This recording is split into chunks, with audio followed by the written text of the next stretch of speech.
I got a little backslash. Cheers, Cheers, guys. Hey, fellas. cheers, guys. So you were saying the oldest person in your law school class is 42? 42, yeah. How do you, at I what think point 42. how do you make that decision at that point? You're like, I want to be a lawyer at 40 or 35 or whatever you started, 36. I mean, I don't know because believe it or not, I haven't been 42 yet. That's fair. I got You're about 23. 19 years to go.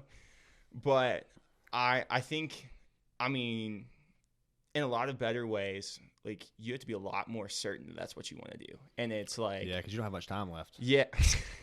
I mean, not like you're going to die, but like Yeah, I mean, you have like a lot less time than someone like us, you know? Like you or anybody in I this mean, room. some depending on where you go, some law firms will like say that you can only work there till you're 65.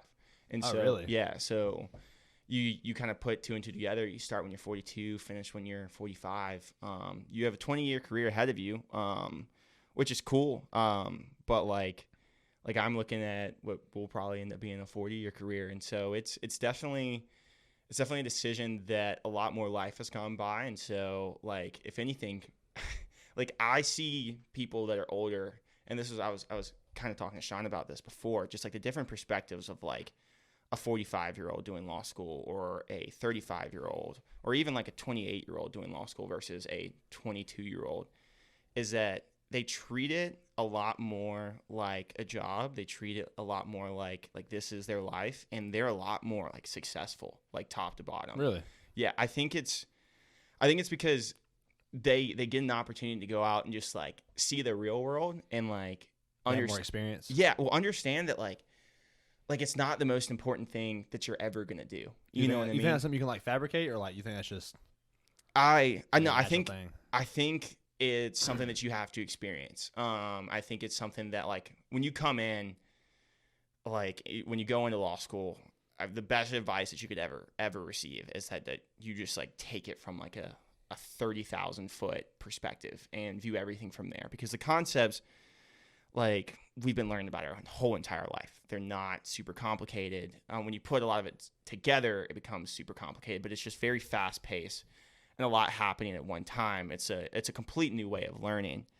And so like they're able to take a step back and just like kind of take it all in. And I think that they end up being like a lot more successful because of it. And it's a cool little perspective to have. And one of my best friends at law school, he worked for about 6 years before he went back. And he does better than like 90% of the people Really? in the school. Yeah, because it's the like experience. yeah, the experience and the perspective. Like yeah. he's not like when you're 45, you're like, I'm not here to mess around anymore. Like You know what you want. Yeah. You know what you want. yeah, it's like I look at it and like in interviews and stuff, they're like, hey, like what kind of law do you want to do? Like what like where do you want to work? And I'm like, I don't know. And like I might not know that for a guaranteed fact until I'm 28, 29 when I have kids of my own. But they're like, I have goals and I'm going to put myself in the position to achieve those goals, but I'm never like going to forget that a lot of them have kids. That's scary, man, to think about like making a change like that in your life at that age. Yeah. Yeah. It's Could you imagine making a change like that like right now? I've thought about it. Like pursuing a completely different career. Yeah. I mean, I don't have that gene, whatever it is, that Right. makes you like Just change. just and kind of hop, change on the like, especially something like that, like Crazy, pack up and man. move. Like I Yeah. have a buddy who wrote a couple books. He was from up north, and he was like, we just had a wild hair to move down south. And I was like, damn, like that's don't have we that. just picked like you just picked South Carolina, you lived in New York, like that's kind of crazy. Like I don't have that. That's so crazy. Maybe it's because I'm like have so many friends and family that family kind of for keeps sure, me yeah. rooted here. But yeah, I don't know.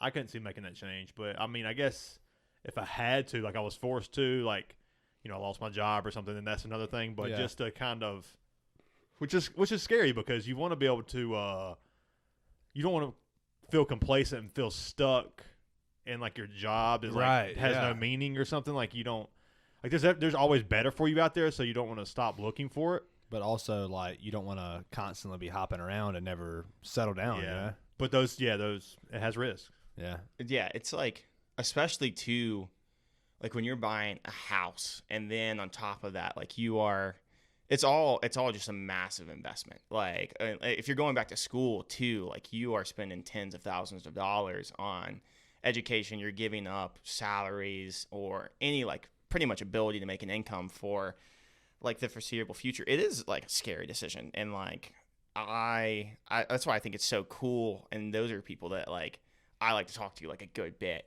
in school, because it's so easy just to go like I went straight from undergrad. I went straight from Clemson straight into the whole entire ordeal.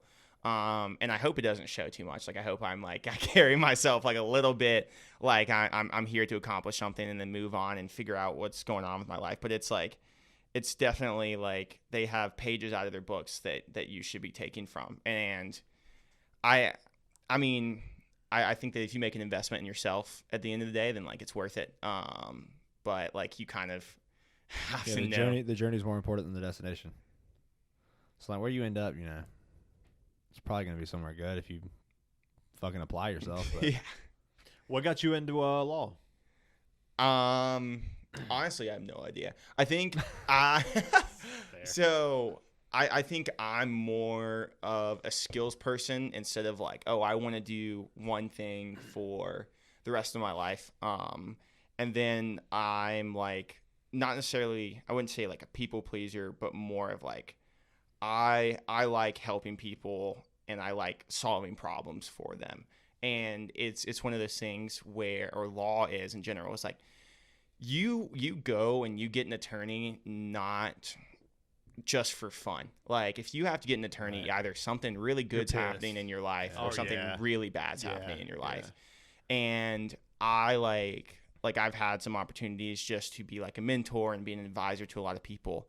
And like I fell in love with that. And it's like just being able to like to support people through like times of immense success and just be like their biggest fan and being like, again, like their biggest fan, their biggest supporter through like the worst of the worst in their lives. It's a really cool place to be. And then I'm like naturally like a super creative person. Like I want to find a way to do something like not different just because I want to do it differently, but like want to find like uniqueness and like an opportunity to see something in a way that others haven't seen before.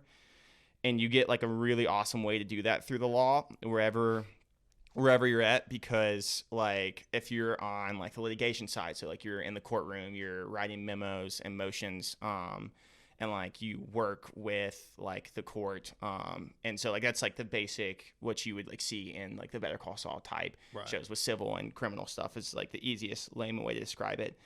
Like you are relying on past decisions that judges have made, and like you can use their reasoning to come up and try to convince someone else of something different. And it's like it's really cool to like kind of play that game. Yeah, exactly. Yeah, you're like you're like you're writing your own story based on whoever your client is, and it's awesome. And you're 23, right? Yeah, 23. Okay, cool. And then like the other side of it is this transactional side where you're doing a lot of mergers and acquisitions, purchase agreements. There's tons of like that's a bigger like litigation covers about any type of legal issue. Transactional, there's like a million different types of stuff that you can do, but it's like you have groups coming with you with business structures and all kinds of other really cool organizations that they're trying to figure out how to best be productive, or if I purchase this company and bring it apart, like how does it help my mission? How does it do this? And it's like you are an active part in like guiding them and like thinking making their job easier. Yeah, making their job easier, but also like creating what the new business is about to look like. Okay, and cool. Yeah, and so it's like you're just a problem solver for them, and that's a different type of creativity than almost like creative writing and figuring out from the litigation side. But it's like you're given this like ambiance and just like conglomeration of all these different like moving parts, and your job is figuring out essentially like what you would think like a consultant would be, right? How to make them as most efficient and successful as possible. It's really cool. And so like it kind of took like my creativity skill set and like my ability to help people or like want to help people, and then like it was the only profession that That's there's cool. something in between. So did you ever consider anything else, like in high school or Honestly, no. In high school, I was way too into the idea of running for Congress one day. Would never do that now. I was about to ask. I was about to say I can kind of see you being a politician. But you were student body president at Clemson, right? Yeah, I mean, I Which did is that. probably a lot different, I'm sure. I did that at Clemson. Clemson was a little bit different because I grew up a massive Clemson fan, and Clemson was at a point where a lot of what I knew about Clemson was kind of slipping away from COVID. And then Clemson needed to change in a ton of ways to make the experience just more accessible to what the new average Clemson student looked like, but also a whole group of other people that never got to experience what Clemson was like before. And so that was more someone convincing me to do it. And then I was full steam ahead at that point. Which kind of goes straight along with the creativity and the want to help people too. Oh yeah. I mean, that was my entire job, is that how do you throw, how do you bring back events? I mean, y'all probably have complained about it a million times, but you know how Clemson goes on the field every single game, home games after we win, or actually not even after we win, just in general. That was one of the most important things to one of the most important traditions to me. And I felt it didn't happen during COVID, obviously. And then there was a lot of COVID concerns with the other teams coming in, and the athletic director at that time, Dan Redikovich, awesome guy, is down in Miami now. But I would call him, and he knew what I was calling him about every single time, and he probably dreaded those conversations. Right. And then I would call him all the time and be like, "Hey Dan, so where are we at with this?" And it was trying to think of a way to keep this tradition alive that ensures that everyone's going to be safe. And that was it was all risk management, and all how do you make things happen with all these different no questions asked, we can't do this restraints. Right. It's not only being creative as far as coming up with an idea, but exactly being creative of how to approach a person to make your idea seem. Well, yeah, I mean, possible. the reason that we were able to get it happen is because I came up with the idea that okay, so Clemson at the end of every single game plays the alma mater, and then if we if they're so concerned about the players on the other team, then by the time the alma mater is over, those players should be off. And so what the rule ended up being is I called Dan and I was okay, what if we messaged it out that you couldn't go on the field until after the alma mater. And that was finally the straw that broke the camel's back, and then actually considering this happening. And so it was using those skills and bringing back something. And that was one of the coolest moments of my whole entire life. It's as a Clemson fan, a good change. Yeah. That's yeah. cool. It was I was on the field, after it was a Wake Forest game, and Wake was just randomly good that one year. Riley, never mind. I was about to say Riley Skinner, but I think that's probably a little bit. It was earlier. Who's the quarterback that just transferred to Notre Dame for them? I can't. Sam Hartman. Yeah. He was having an insane. That was that year that it was back and forth. Yeah, Wake was 2 years ago, 2021 maybe. Yeah, Wake was I think 10th. I remember they that were. game. Yeah. I remember that game. And so Riley Skinner's 2006. Yeah. Did people wait for the alma mater? No, everyone just jumped the wall when it happened, because right. they were once it's back, they didn't care. Yeah. But to bask in that moment of it's been 2 years since this happened last. If it didn't happen then, it probably was never going to happen again. Yeah, right. Because that's around the same time that all the Astro World stuff was happening, and so everyone was super scared Do you about. remember that, Sean? That was the Travis Scott concert where all people got trampled. Yeah, where people got everyone or was trampled. Trampled. Yeah. Yeah. Mosh pits. Okay, because I was wondering, because I thought it was a technical difficulty why those people got no, killed. they just kept fucking playing. Travis Scott just kept fucking performing while people were dying in the fucking crowd. Yeah, everyone was. Oh, I mean, how do you not? How do you know? Motherfuckers are falling. Shit's getting a little crazy out there. They're not just cheering for your song. I mean, yeah, but we've been in some crazy shows. There was people an ambulance falling down. They brought an ambulance out. I think that he still kept performing. There was an really? ambulance that got brought in through the crowd. there was a bunch of conspiracy that it was a sacrifice Like, No. which you can find any information that you want to find. Yeah. But, like those videos are pretty compelling. I'll give them that. Yeah, they're entertaining. so- I yeah, they are guess. entertaining, But that's why they but- get so big, is because Yeah, they're so that's true. ridiculous, you know? I mean, you could spend days on YouTube conspiracy Oh theories. God, dude. It was like What's some of your favorite? like that I used to always watch. I Yeah. used to be obsessed with the JFK assassination. Like the I could definitely I could see see you being that, yeah. obsessed with that. Yeah. Yeah. I can see that. Like the whole Umbrella Man. Do y'all know anything about I it? don't. So A like little bit. Not there much. was this guy who was standing right where JFK was assassinated, holding out like all black, holding out an umbrella like fully open, black umbrella, and it was like just a perfect sunny day. And like some people think that just based on like the angles of where he was Like shot, a couple that, like, days before? no, like or right when this is happening, like right when JFK drove past, he was within 50 feet of JFK when JFK was shot, like standing right next to the car, and so like they think about like where the angles of the shot came from Lee Harvey Oswald. There was at least one other shot that came from another I direction. think there was two shooters. Yeah. Oh no shit. And so they like think that this Umbrella Man had a this is crazy, but it might be crazy. I thought it was crazy, but it had a gun, like his umbrella was like a gun. Oh Jesus. And that Some James Bond like shit. yeah, it shot out and like that they thought that like it was a CIA weapon. I mean, because there's a whole entire exactly. Now this man's standing straight up. It's kind of eerie that like the dude was standing there, admittedly, but like other than that, it's Go like check that It was a out. ginger. Yeah, the umbrella. Keep the sun off of him. Yeah. I was trying to put two and two together. Yeah, me there. too. I was like, where's it going with I this? was like, Right. Ginger. Huh. Okay. yeah, it makes sense. I'm trying to think. Hot. It's just hot, man. Yeah, I think I spent because what got me really on the JFK thing was the whole BuzzFeed Unsolved. Did y'all ever watch those? No. I'm not really on like social media like that. So They like it was two guys and they would take like unsolved mysteries of like different murders and stuff like that.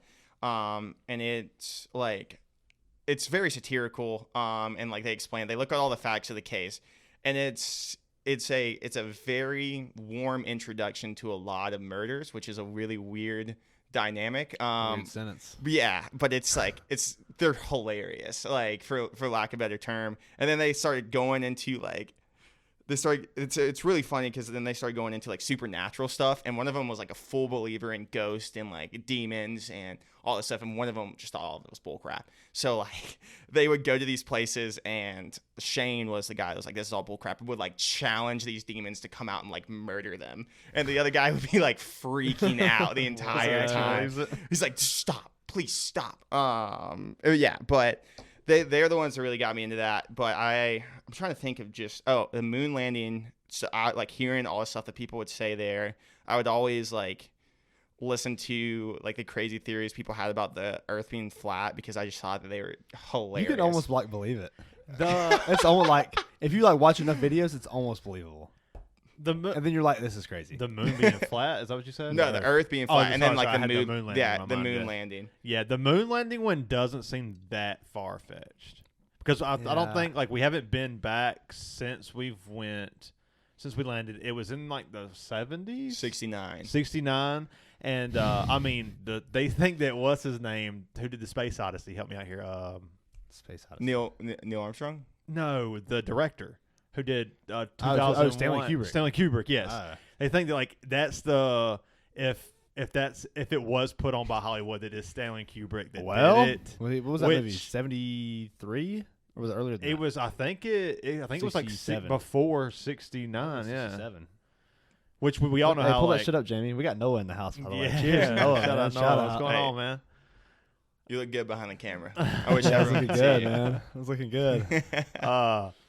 I don't know. I mean, it's far fetched, but Dude, that movie is so beautiful. if there, I mean, could you get away with doing something like that in like this early 70s or like you said 69? Well, what's I don't know, that's funny crazy. is I don't know. one of the the reasons why one of the reasons why the arms race ended between the United States and the Soviet Union is because Ronald Reagan and like the Soviet was falling off at this point anyway, but Ronald Reagan got up in a press conference and did this whole entire spill about how the United States created technology that, like, I can't remember if it was like a satellite that shot lasers or what. I think it was that he said that, like, could see when an incoming, like, nuclear missile was coming towards the United States and shoot it out of the sky and, like, prevent it from, like, happening.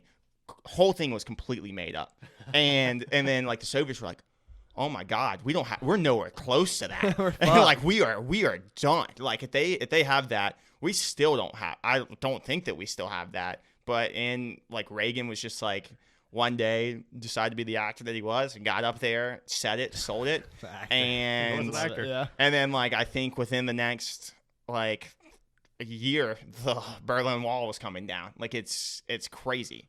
So I wouldn't be, like, granted, I do think that at least just for the plot, like, it's fun to believe that we were for sure on the moon in 1969. That's just really cool because, like, JFK and his, I don't know if it was his inauguration, but was just like, we're going to be on the moon by the end of this year because Sputnik had just been shot into space, and it was like the USSR finally, like, they looked like they were ahead of this whole entire, like, space race that we were doing. And then he's like, no, we're going to be on the moon. And then to say that we did it within, like, that decade's awesome. Right. You said that you definitely wouldn't want to be in Congress now.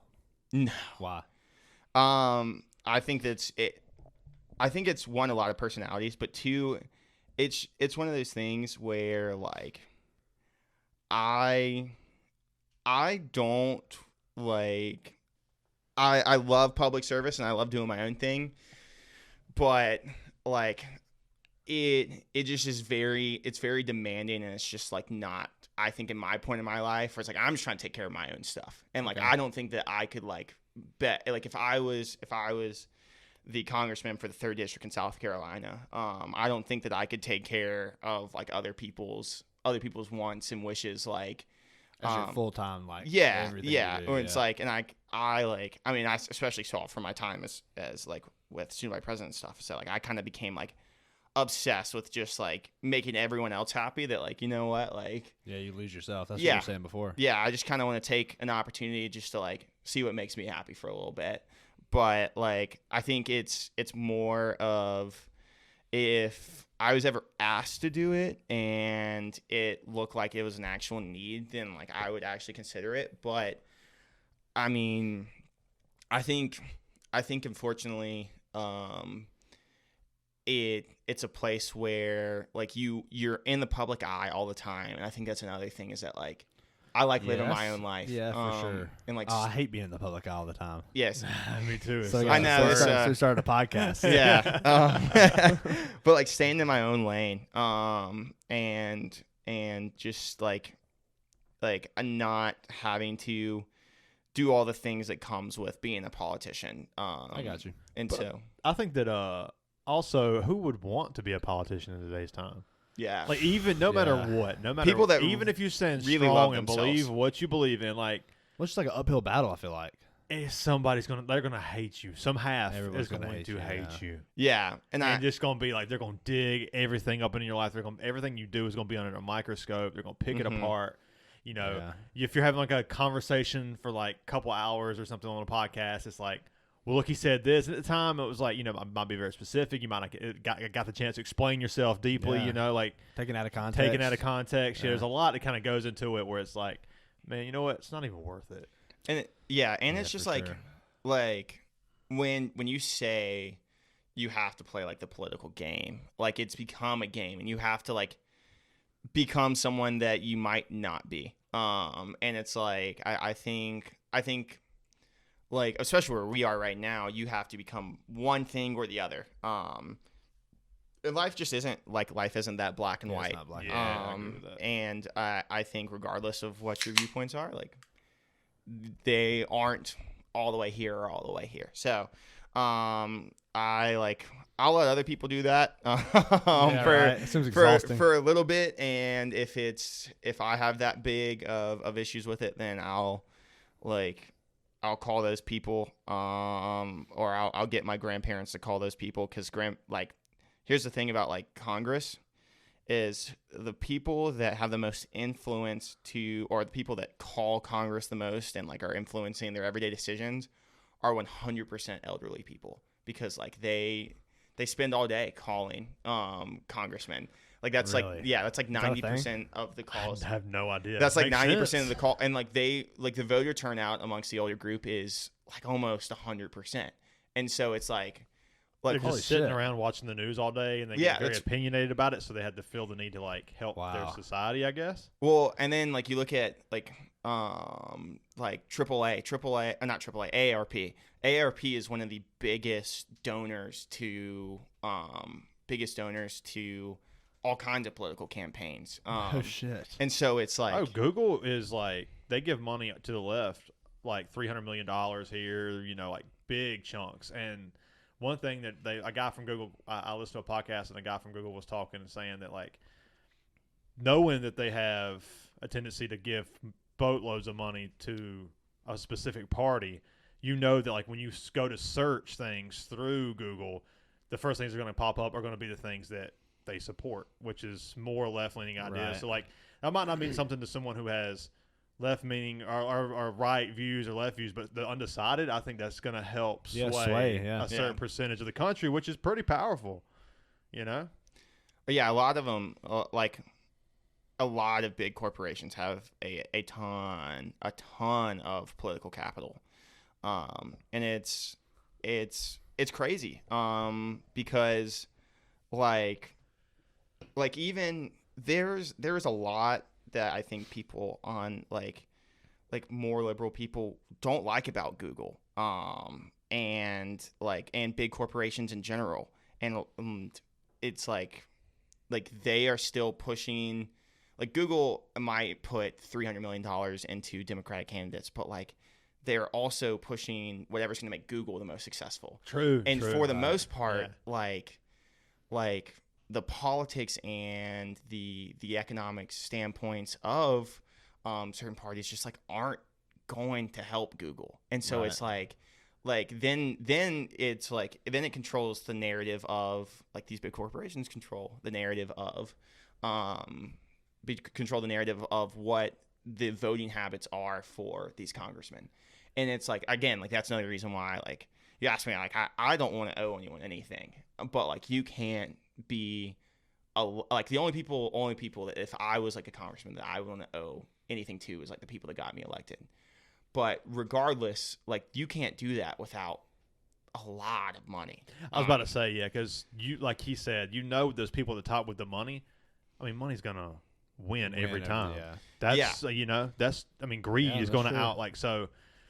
I think a lot of people get into politics with good intentions, and that's kind of what makes you get a politician. I guarantee you, like, a lot of them, I don't know if a lot of them would like regret getting in, but I think a lot of them do. I'm sure. A lot of them do have, you know, good intentions when they get in, and they just get wrapped up in the game. Yeah, like that strive to be at the top, you know, where you start stepping on people to get to the top. You stepping on people, you got to take, you know, we'll give them this if we can get this, and here and I don't know. Then it's more about yourself than it is about helping people. What's interesting though is that like a lot of like I mean I'll just tell you good experiences that I've had with politicians like in South Carolina is that like Tim Scott is like, he comes to Boys State every single year, and is just such a good dude, like super, regardless of what like you think his politics are, and how you feel about that, like just is a very genuine dude.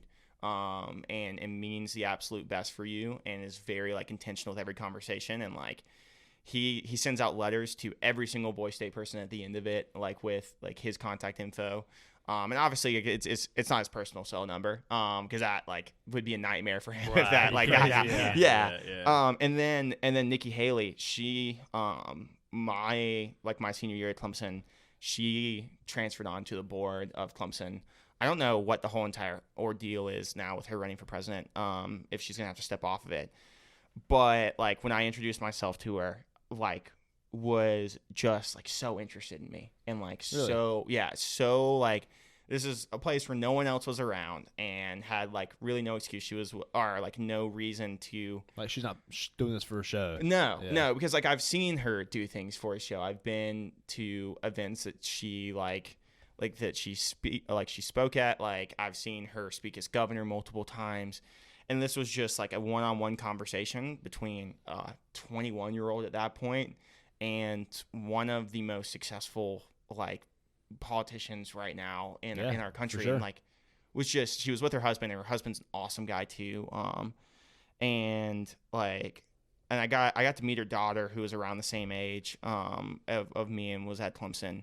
And just like super down to earth. And that's kind of like what you see is that like a lot of people when they go into it. And I'm not saying Tim Scott or Nikki Haley have lost their ways because of people giving them money at all. But what I'm saying is that like I'm sure there's a ton of other people that are in the same boat that are just like awesome, like, and they're so intentional, and they're so good at what they do. And maybe like that's part of being a politician, that you got to be like somewhat personable. You got to be able to have those one-on-one conversations. Yeah, for sure. I feel like a lot of them are at least good enough to fake it. Yeah. But it's like, I've also been around some people that like there was no reason for them, like when there was no reason for them to fake it, they just weren't very nice. Okay. Like I could see that too. And so it's like, yeah, those are just two. And I mean, I'm always gonna have like, I think Boys State loyalty, and the fact that like even now Tim Scott had about no reason in the world to come, because like he's not in like the best place in the polls because he's got a lot of work to do, but like made sure that he came and like made a point out of coming to see a bunch of people that aren't even going to be able to vote. So it's like, it's really cool. What is Boys State? Dude, a loaded question. But it's a leadership program for rising seniors, and sponsored by the American Legion. So American Legion is I don't know what they're like. They're a group of retired veterans. Every single like pretty much county and city has one. So Williamson's Post is 121. Yep. Belton's is 51. I think Anderson's is 7. And they sponsor people from local high schools. They're going into their senior year to go and attend it. And it's halfway of this mock government where you do city, county, and state elections, and like the 17-year-olds run for it.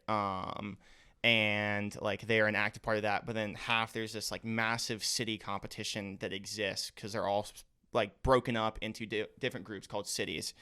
And like they like participate in sports, they do spirit stuff.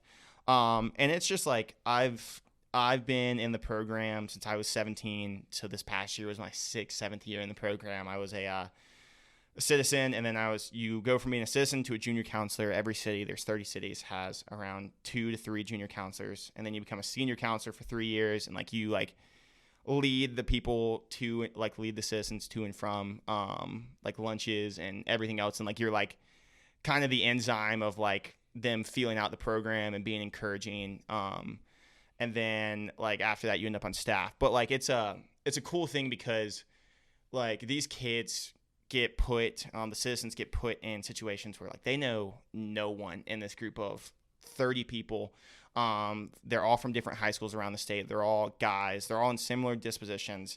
And that like a lot of them, like when you're 17 years old, really need a chance to like kind of reinvent themselves and like put their feet back on ground.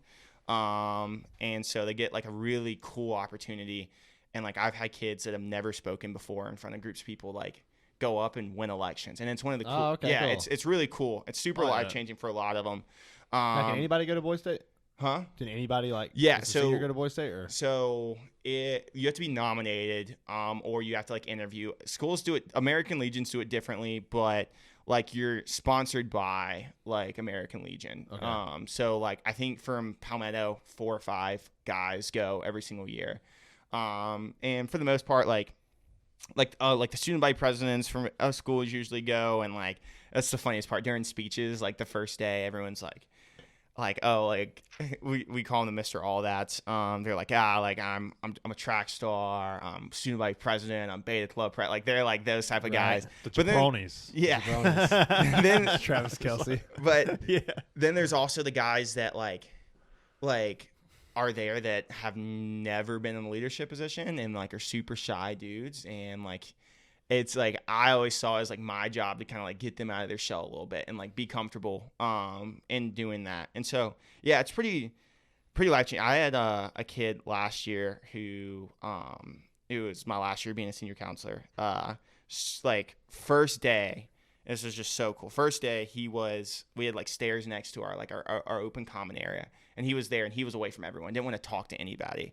And then like the whole week went along.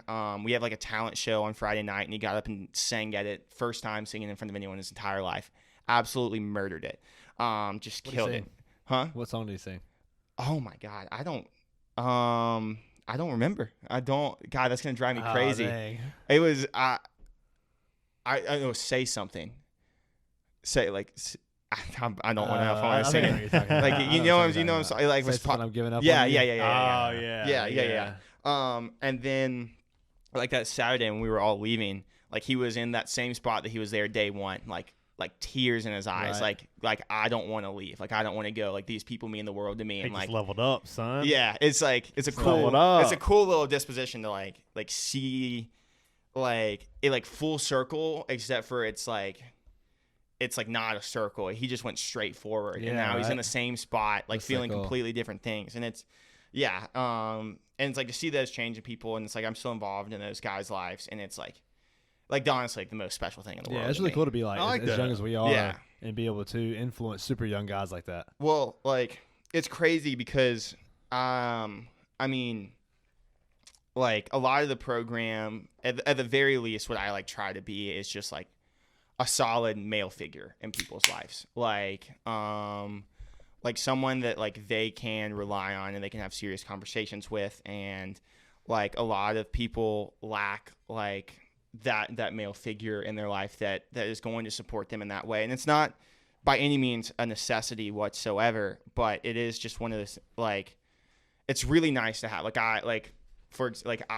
older brother and my dad are like two of the best people I know. And so like I have two super solid male figures in my life that I look up to every single day. And so like for a lot of them, I play like an older brother type role where like they always are asking what I'm doing and like getting my opinions on stuff. And I'm like helping them through college applications. I'm helping them, like they'll talk to me about girls, and I'm like, dude, like I don't know. I mean I don't know anything about girls to begin with. Like it's just like you don't want my advice. But like they'll talk to me about like sports and how they're feeling because they like got set. They'll talk to me about like being like a male figure for their siblings. And they'll treat me like a younger brother. Like people will say like I have like the closest thing to a father figure they've ever had in their life, and that's a crazy thing to hear right? as starting as a 19-year-old. Yeah, for sure. And it makes you like kind of hold yourself very differently, like day to day. You don't want to let them down. Yeah, 100%. And Yeah. it's like and show them that like it's okay to like being a dude. Like it's okay to have a little bit of fun. It's okay to shed a little tears every once in a while. Yeah. And so like just being there for them, and like as much as I think a lot of them want to make me proud, like I also want to make them just as proud. Yeah, And how for sure. I live my day, because it's like I will just be completely frank, like you would probably, if you went to Boys State and I was your counselor, you would probably have more fun if you were with somebody else, because like I'm a little bit more on like the intense side. Like Right. I have my guys out there like doing stuff all the time. Like I wanted them to get everything out of the program, where other counselors were just like, we're here, like we're just hanging out. Like that wasn't me at all. But like I always set up the fact that like I would never ask you to do anything that I wouldn't do. And dude, like True. I would put myself through hell just for like, if I saw a kid struggling, like because we're screaming all day, we're out trying to get Spirit Awards. Like there's this big award for the best city at the end of the week called All Marine. And we were trying to win best Trying city. to catch doves. Yeah, exactly. And like if like whatever it took, like the weakest link in our city to wake up at 6 a.m., 5:30 a.m., and then go to bed at 11 a.m. that night and do what we did throughout the day, like I would, like, if it took 90% of who they were, like I would give 90% of who I was. So like, good example of this is psychotic of me, but like listening. On Tuesday, my kids, like my last year senior counselor, were just like out of it. Like they were like, oh, I'm not feeling this whole entire thing. And like I was like, okay, like I got to put myself in their position. So from Tuesday to Wednesday, I'm out screaming, I'm out doing all this stuff all day, and I'm like, first off, I'm 22 years old at this point. I'm not 17. And it's like, you can still do that, but it's still like, I mean, I could stay up till 5 a.m. a lot easier when I was 17 than I can when I'm 22. And I literally slept for 24 minutes from going into Tuesday into Wednesday. That way, like, I would be like the most tired out of our group, like the most just like overall super exhausted. That way, like, I knew what they were feeling, and I was how many times in that day did you say, I only slept 24 minutes? Actually, 0. Really? No, I didn't tell them. I only slept for 24 minutes, and you can't. No, Every 30 minutes. It was like, That'd it was more of like, I was always just putting myself in their shoes. And like I think the best thing that you do is what you do when no one's looking. And so like, it wasn't like my place to be like, oh, what the hell are you doing? Like, you're not stepping up. Like, do you know what I'm doing right now? It's like that's not how it works. Like, if they're not going to step up themselves, then like I got to figure out something else. Like, I don't want them, like, at that point, like when you go into like Wednesday, like I want them to turn the corner themselves. I don't want them to do it just because I'm doing stuff. Doing it just because, yeah, exactly. They feel like forced to do it. Exactly. Yeah, I want you. I want you to grow into whoever you need to be. Like, not just do stuff just because I do it. And sure. I think, yeah, and I like that group. This is crazy, but that group went on was like the worst group of kids I had for the first 3 days, and then after those, like that Wednesday, I slept for 24 minutes. I did a bunch of other stuff. Had a group of like guys I was super close with that were in my cities in the past who are counselors now. Come and talk to them. Actually, absolutely ripped into them. They were the one. I let them be like the ones who were like, you are sucking it up right now. And like that, like from that moment, they turned it up. And turns out they were like super good at drums. I didn't realize. And like I walked in that morning, they were hitting like pencils. So I went to Lowe's and got PVC pipes and like just like Lowe's buckets, brought them back. And these dudes were just like a full, they were full on like going crazy. Yeah, they went nuts and were like the it city. And like we ended up actually like winning the whole entire thing. Yeah. That's cool. And so like it was one, I think like every single year that I went to Boys State was exactly what I needed. And like I was like, it was my last year as a counselor. I never won all Marine before. And like I started off as like, okay, like if I'm going to do it, like right now is the time. Right. Like I got the most experience. And then they weren't very good at it. And then I was like, okay, well, I'm going to take a step back now and I'm going to take control. And I was like, that's what I need to do from the get-go. And once I did that, like it was awesome. So like to see the change though through that week and like to be there for them, like it's weird that that like I have this like connection to a bunch of like 18-year-olds now that are all going into college and like they're asking me stuff and I'm like, dude, like I started college did this not long ago. 5 years ago. Yeah. And so like get to help them out. A lot of them are going to the Citadel though. Like praise, like good luck for them. Right. Yeah. But I'm gonna be honest. Like they needed it. There's a few of them, and they'll agree. They'll agree if they ever watch this. So they definitely did need it. That's part of the reason why they're going. But yeah, it's a cool thing, and it's like I would do anything for those guys. Like I know what you mean. I know exactly what you mean, man. So it's but yeah, I know it's tough to explain. Dude, you could have me talking about it for like 45 I can minutes. tell you're extremely 50 passionate minutes, about like, it. Yeah, this I can see the smile on your face as you talk about it. Like you love it. You love it. Absolutely adore it. Like it is my one non-negotiable. Like I will be there until. It's your purpose, man. It's your calling. Yeah. Oh, 100%. And it's like any way that like I get to serve the program, like I will. Like if I'm like the janitor, like I will be out there with a mop and soap, just making it happen. I like that, man. And so like it's janitor to manager. Yeah. Custodian. You gotta start somewhere. And it's like it's cool though because I was telling Brian a little bit about this, but like my job right now is because it's just all a giant social experiment. Like it's really so like all of them get split into two different parties when they get there.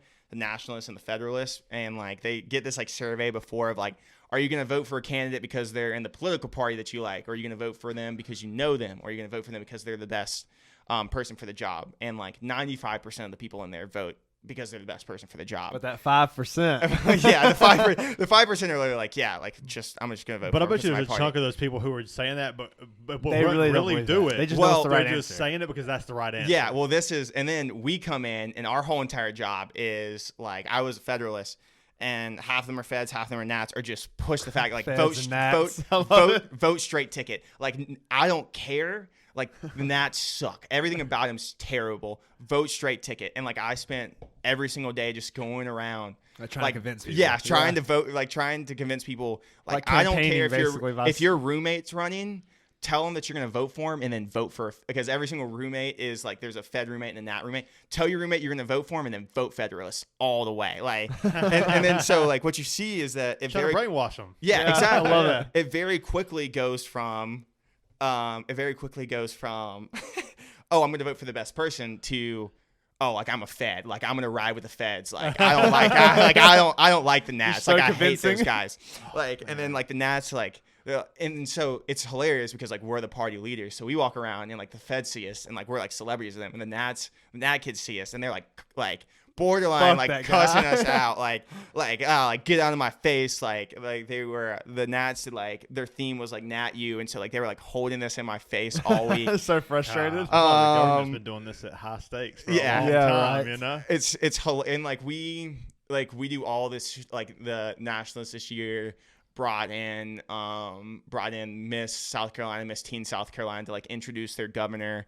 And it's like these guys haven't seen women all week, and it's like 17-year-old boys from South Carolina. They're all feral by that point. Right. And like this is Thursday when they like bring them down. It's awful. And so like we had to think of something to combat that. But like yeah, and then so they all vote pretty much a straight ticket the whole entire week. And then at the end of the week, the political science director gets up again. And he's like, "All right, like this is what you said at the beginning of the week. Did you actually do that?" And then all of them are like, shit, nah. And so it's literally just it's really, really, really easy to convince you just to vote blindly for some political party. Like it literally just like, it took one video and then us walking around talking crap about the other party for you just to gain this like unwavering loyalty to something you didn't even know about 2 days ago. Yeah. And so it's like I know y'all have so much fun doing yeah, that, well too. we do. And like it's so much fun. I mean, I don't know where my phone is, but like the pictures that I took from it, like we're up on stage all the time and like we're just like turning up, and it's just like you literally just look like you're having more fun than the other side. It up, bruh. Turn it up, bro. Sorry. Done? And so it's like it's good, but then the kids, I mean, do any of them actually change their political affiliation after that? Probably not, but like it allows them to at least be like a little bit more cognizant of the fact that, you know, like this is a perfect example. One kid, Feds are blue and the Nats are red, and as a Federalist, that doesn't really help us because South Carolina, most like big time red just state, the color and so like they were like, I know I'm a Fed, but Feds are blue, and the only thing that I know is that blue's not a good color, and like we would have a lot of people complain about that, but it's just like it gives them the ability to be like, okay, if all you know is that blue isn't a good color, like maybe think about why, like in the real world, you think that. And so it's a fun little thing, but yeah, instead of just like looking at it as red or blue, looking at it as what red and blue actually is. Yeah, exactly. And it's also hilarious too, because we have platform committees, and like there's these kids that take it very seriously and have unbelievably good policy about like infrastructure and just macroeconomics in South Carolina as a whole.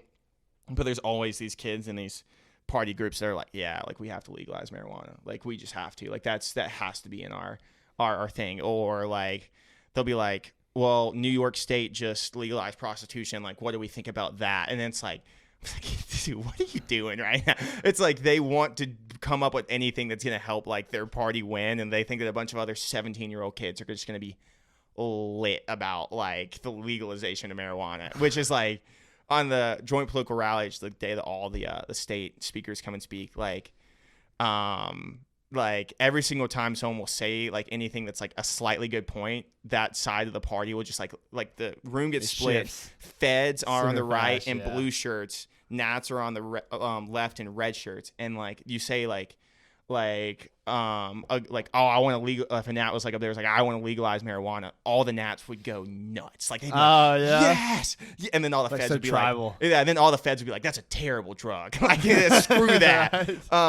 One of my, and this is one of the last things I'll say about it, but this is just hilarious and super relevant. But one of my favorite, like the speeches are hilarious, but one of my favorite speeches came from a kid who was actually BHP grad. He was running for commissioner of agriculture, believe it or not. Fit very well for him. Yeah, right. And he got up there and he goes, like, he was talking for a little bit, gave like background about his life as a farmer, and he goes, and gentlemen, I love hay. In the whole entire, like, he was a gnat. Yeah, they erupted. Oh, and then he's sure. like, then y'all know why I love hay. And they're like, why do you love hay, Hunter?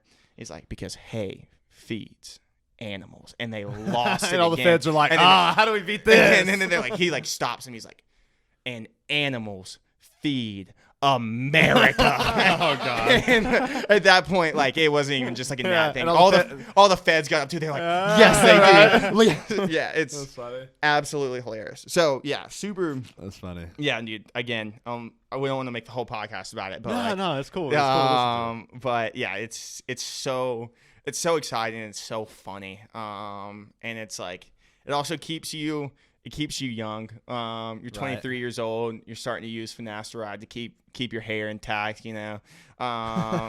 And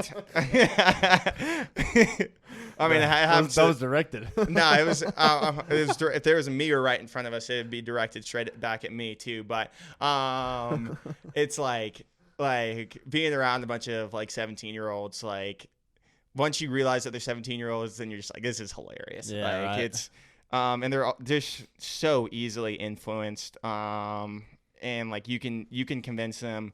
Like, I was always like, the thing I was really like kind of got scared that I was gonna like ruin my position in the program with, because I was always like the counselor that could convince my kids to do just the stupidest stuff. Like, one year we got like a turtle, and we had like a chant where like it would end with one of my kids like licking this turtle.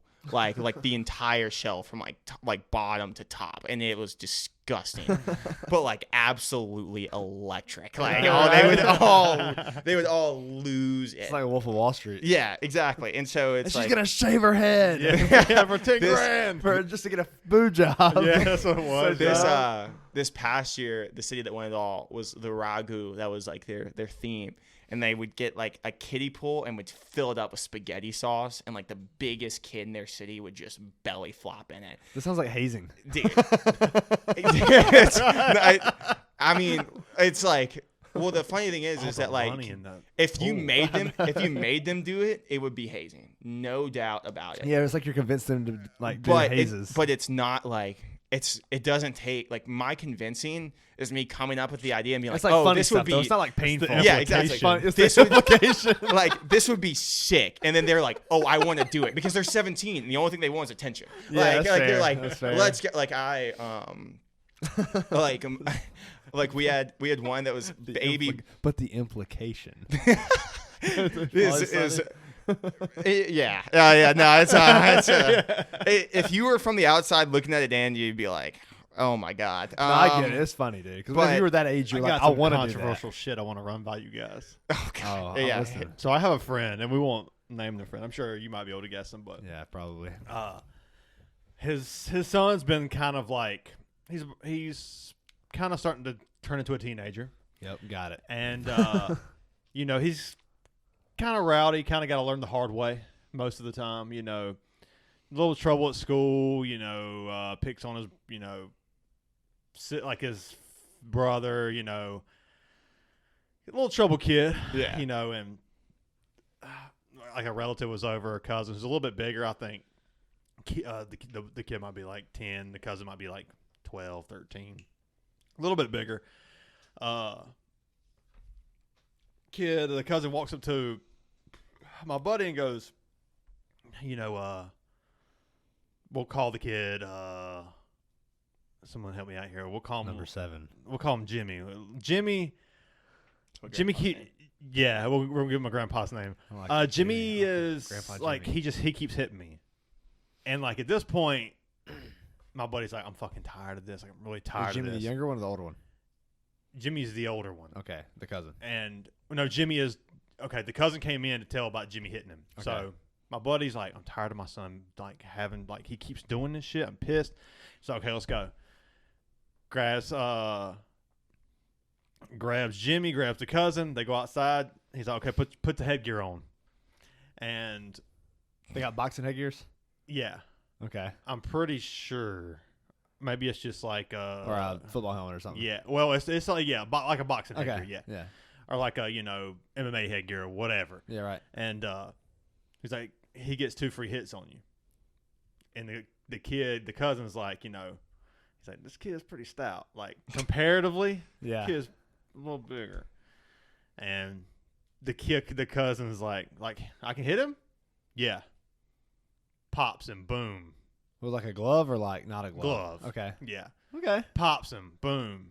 And then, like, the kid's crying. And then You get one more. you get up, you got one more. And he was like, dude, he popped him. What'd the cousin think? Was he like happy about it? Cousin was pretty happy about it. What about the second hit? Was he happy about it? He said he hit him just as hard. Oh no. Yeah. Knocked him on his ass. Liked it. He liked it. Yeah. Sick fuck. Yeah. Yeah. The fuck. cousins. Nah, he's been thinking about that for a yeah. while. He's been Yeah. waiting. It's his time. Okay, that's fair. He popped him. And my buddy was like, yep. He ain't put his hand. I ain't heard anything about him putting his hands on anybody else. That's fair. That's yeah, bold. Because that's a controversial decision there. I think That like most people, like I feel like a lot of people, I feel like there'd be a 50-50. Like if you did a poll, like, yeah. is that that's fair. abusive? Is it not? Is it like, is that warranted? Is it not? Like, think where do you guys stand on that? At first, I didn't think it was warranted, but when he said he hit him just as hard the second time, he's been holding back. He's been waiting to do this shit. Yeah, Like he's been maybe. like in his mind, this is justified to this kid. And if he hasn't retaliated the whole time, but my argument would be like, that's a kid. The one who's actually making the decision to make this happen is an adult. Yeah. for sure. For me, sometimes a kid has to learn the hard way. And sometimes when you make dumb decisions and put your hands on people, If you can there's prove that he's definitely putting consequences. his hands on him and it stopped happening, that's empathy and sympathy, baby. What do you think? I think. So And this is kind of There's, like there's some like you don't know how long this kid's been acting up. Like there's there's definitely some some gray area. small things in here that like Yeah. we don't know. well, yeah, I think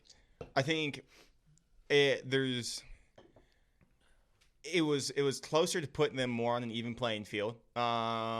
Maybe a little bit better if they're like put them in. They're like, hey, like if you want to do something about this, but like you're scared that Jimmy over here is stout big man, and is gonna hit you with his bare hands, then like maybe giving them both the ability to box it out. I mean, I don't know. I used to get in little things like that all the time with my neighbor, and like with both of my neighbors, and then with my older brother, and it's like I think we both kind of came out with like a little bit more of a profound respect for one another. I don't want to hit you because I don't want you to hit me. Yeah. But it was like I think there's definitely a better way to handle it.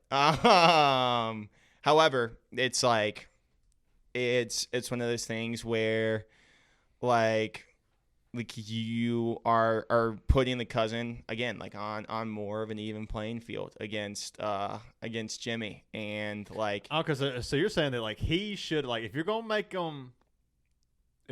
like try to teach him a lesson, at least let him have a chance to defend himself. Is that yeah, kinda what you're I'm saying like give him like if he feels like he has no opportunity to defend himself.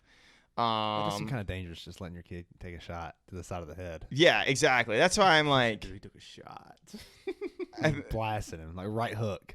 and on the teeth. Like, popped him. He had his mouthpiece in. Okay, that's responsible he to the was adult like, as a parent. yeah, he was like he always forgets his mouthpiece when he goes to to do whatever sports, but he's like this time he grabbed it. Smart. Yeah. Fucking smart move. Yeah. That's good. Listen, I don't know if I'm gonna parent in that way, but I don't know if I'm DSS if I'm taking the kid away for that. I think there's 2 hits is there's Maybe somewhere I'm gonna be honest. there's I somewhere think- between. And when I was like, I was talking to my buddy, I was like, this is definitely controversial, but he goes, dude, it's not like it was my first option. Like he's like, I've been down this path. He's like, I've exhausted all options. Yeah. He's like, I'm over it. And I'm like, okay, I can And get see, behind that. it had results. Yeah, and But maybe does it make Jimmy resent the parent though? Oh yeah, absolutely. Yeah. I mean, obviously, there's already resent from any kid. Like whenever you were a kid, you Yeah. probably resented your parents We for all, something. especially in teenage You years, could have perfect parents, and you're gonna resent. You're a teenager. Yeah. You're gonna resent Yeah, your kids 100%. your parents for something. because you can't relate to like yeah, you can't see the adults. bigger picture. You can't. So like, honestly, man, I can get behind it. I can get Dude, behind it too. I- But I get why somebody would be upset about it. Yeah. Like I will say, like I was a problem kid in like the middle school ages. And I like was a fucking problem. I put my parents through hell. And like it took a lot of discipline in me, and I think that there's stuff that like they probably I don't think it necessarily was super controversial. But like there's stuff that they probably are like, okay, I probably shouldn't have done that. But it's like I turned out alright. Like, you know what I mean? Yeah. Like it's yeah. but I like The coddling of the. So let's go back to you being 10 years old. Let me just hit you with a right hook. Oh, You might not turn out so good. yeah, You might turn out- yeah. now it was on padded floors. They do have That's right. he did have padded headgear on, so like it's not Had a like straight jacket on. yeah, it's not like he tied his hands behind his back. Well, That's I guess right. it doesn't matter. He's taking the Yeah, shot that's right. anyway. But sorry, go ahead. I mean, yeah, there's definitely a weird I think the reason why I'm like weird about it is that like there's a weird thing behind like spanking in general right now, and that's just like Yeah. it's kind of like constructive spanking. It's just It like, hey, is. like getting another means to do it. Like, but at the same time too, it's like you're giving this kid some reckoning, and like giving Jimmy the opportunity to respect the cousin. And so yeah, I don't. It's something that like I know that if I was the cousin, I would have been so lit about when I was like 13, like I or like 10. And Oh like, yeah, if I would have been sick. And like that's where I think I'm wrestling with it. Is like I don't really know if I like want someone else just like punching my kid in the face. If my parents would have been like, "Hey, you can hit Sean as hard as you want twice," I would have lit his ass up. Yeah, but if it was the reverse in that situation, I wouldn't have just. But that's hit you in 17. the face That's like 7 that. to 10. Yeah. That's 7 years different. Yeah. So. yeah. But like, as a kickboxing coach, sometimes like the parents will come up to me and be like, "Hey, fucking hit little Jimmy a little harder tonight," and I'm like, Respect. "That's constructive spanking." That's the same That's thing. literally constructive spanking. That's like And I'll do it. I'll get on to them a little bit harder, Yeah. but most of the time I like to just talk to them. Like, "Why are you disrespecting your mama?" And they'll start like, "What?" They'll get frantic. Yeah, Why are you they'll- disrespecting your mom, I'll man? Why are start you? What darting are you doing off. like this? I think it's all about respect just in general. And it's like you got to respect your kid. But like if I'm not his dad, you know what I mean? Yeah, Like yeah. and like that's like Yeah, you don't know the kid. Yeah, he's for in sure. he's in his circumstance, and like I have confidence that Jimmy's living a very great life other than two little slaps to the face. Yeah. But like yeah, that's a difficult thing. I might have a lot like better formed of an opinion when I have a kid, and I could be like, oh, I never want anyone to like touch this kid, or I'd be like in that Nah, position, I be want to like knock his ass out myself. yeah. And so it's like I don't know. I can see the line. I can see I can see I both can see sides. both sides. Yeah. I can see the line of thinking. On the Yeah. outside looking in is it kind of seems a little off because I mean you don't live in that household. You know, you don't have to see and deal with a kid that's been giving you issues for a while, and you don't feel that tension. You don't feel that like what that parent's feeling because you're on the outside looking in. You're just like, oh, I would just never put my kid in this situation to get hit. But the quickest way to like stopping a bully to becoming a bully is letting Kick it his know that ass. like Getting yeah, his ass sometimes a kicked, kid needs his ass whooped. Yeah. Yeah, I that's mean, fair. that's what you like. You know, you got to kind of like That's let every them single know. movie about a bully is that Get just the like ass give him a whipped. taste of his own Yeah, medicine. and the more you like defend tell 'em yourself. and Like tell 'em Spider-Man. verbally, tell them, I tell them, and nothing. It's like, okay, well, some people. I was one of those kids Right. who you just have to learn the hard way. Like sometimes you just got to learn the extreme lesson, Yeah. and then it's like, oh, okay, it hits reality then. Yeah, it worked out for me because I got to watch him learn the extreme lesson. I was like, fuck that, dude. Exactly. Just gotta Yeah, go to school. I think if I see it on like that end of like if I'm like from the cousin's perspective, it's just like giving him an opportunity to defend himself again on equal ground, and then it's like, like I don't. I mean, one day the cousin will catch up to Jimmy, and it's all going to happen unless Jimmy stays a stout young man for the rest of his life. Well, the cousin was the stout one, and Jimmy was the one. Oh, that got Jimmy's- hit. He was hitting him hard. Oh, why wouldn't they? Maybe the cousin's just holding back because he didn't want to get in trouble, but like they hit him back whenever Jimmy is hitting him. Oh, yeah, maybe that's what it is. It's like I don't want to put like I'm already at someone's house, so I kind of feel a little uncomfortable anyway. That's fair. Like this isn't my house; it's just like this kid's house. So like dealing with his parents and at his home turf, so to speak. Yeah, you it's know? his home field advantage. Home field man. advantage. Yeah, so like you're a little timid, you're a little shy, you're a little scared. I get that. Yeah, I definitely get it for sure. That's hilarious. And he's like, oh, I can hit him, and he's like, oh, okay. Well, it just tease off I on can him. for real hit him. Yeah. Yeah, I like that. You want to take a piss break? Yeah, we can do that. All right, cool. We'll be back, guys.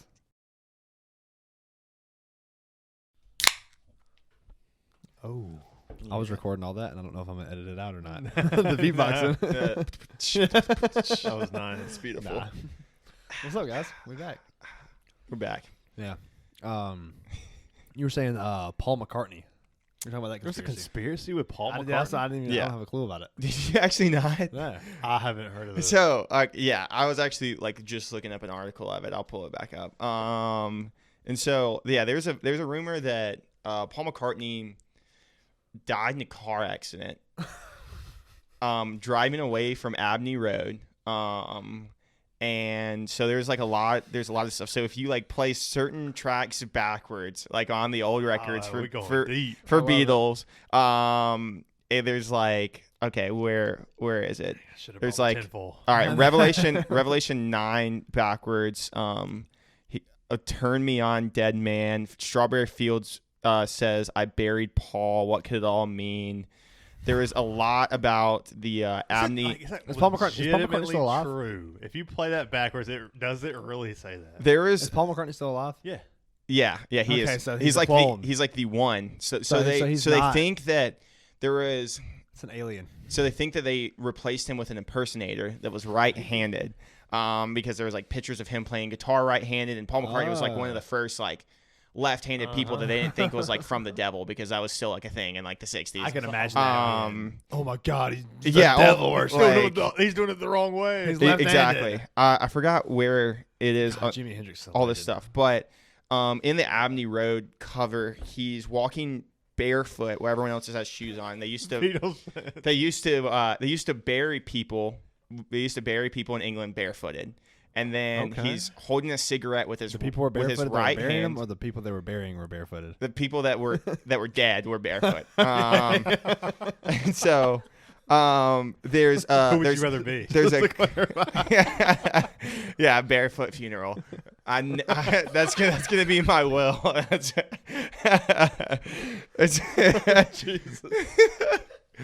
Jesus. just really, we're all touching dirt. Rather? And so Dead or barefooted.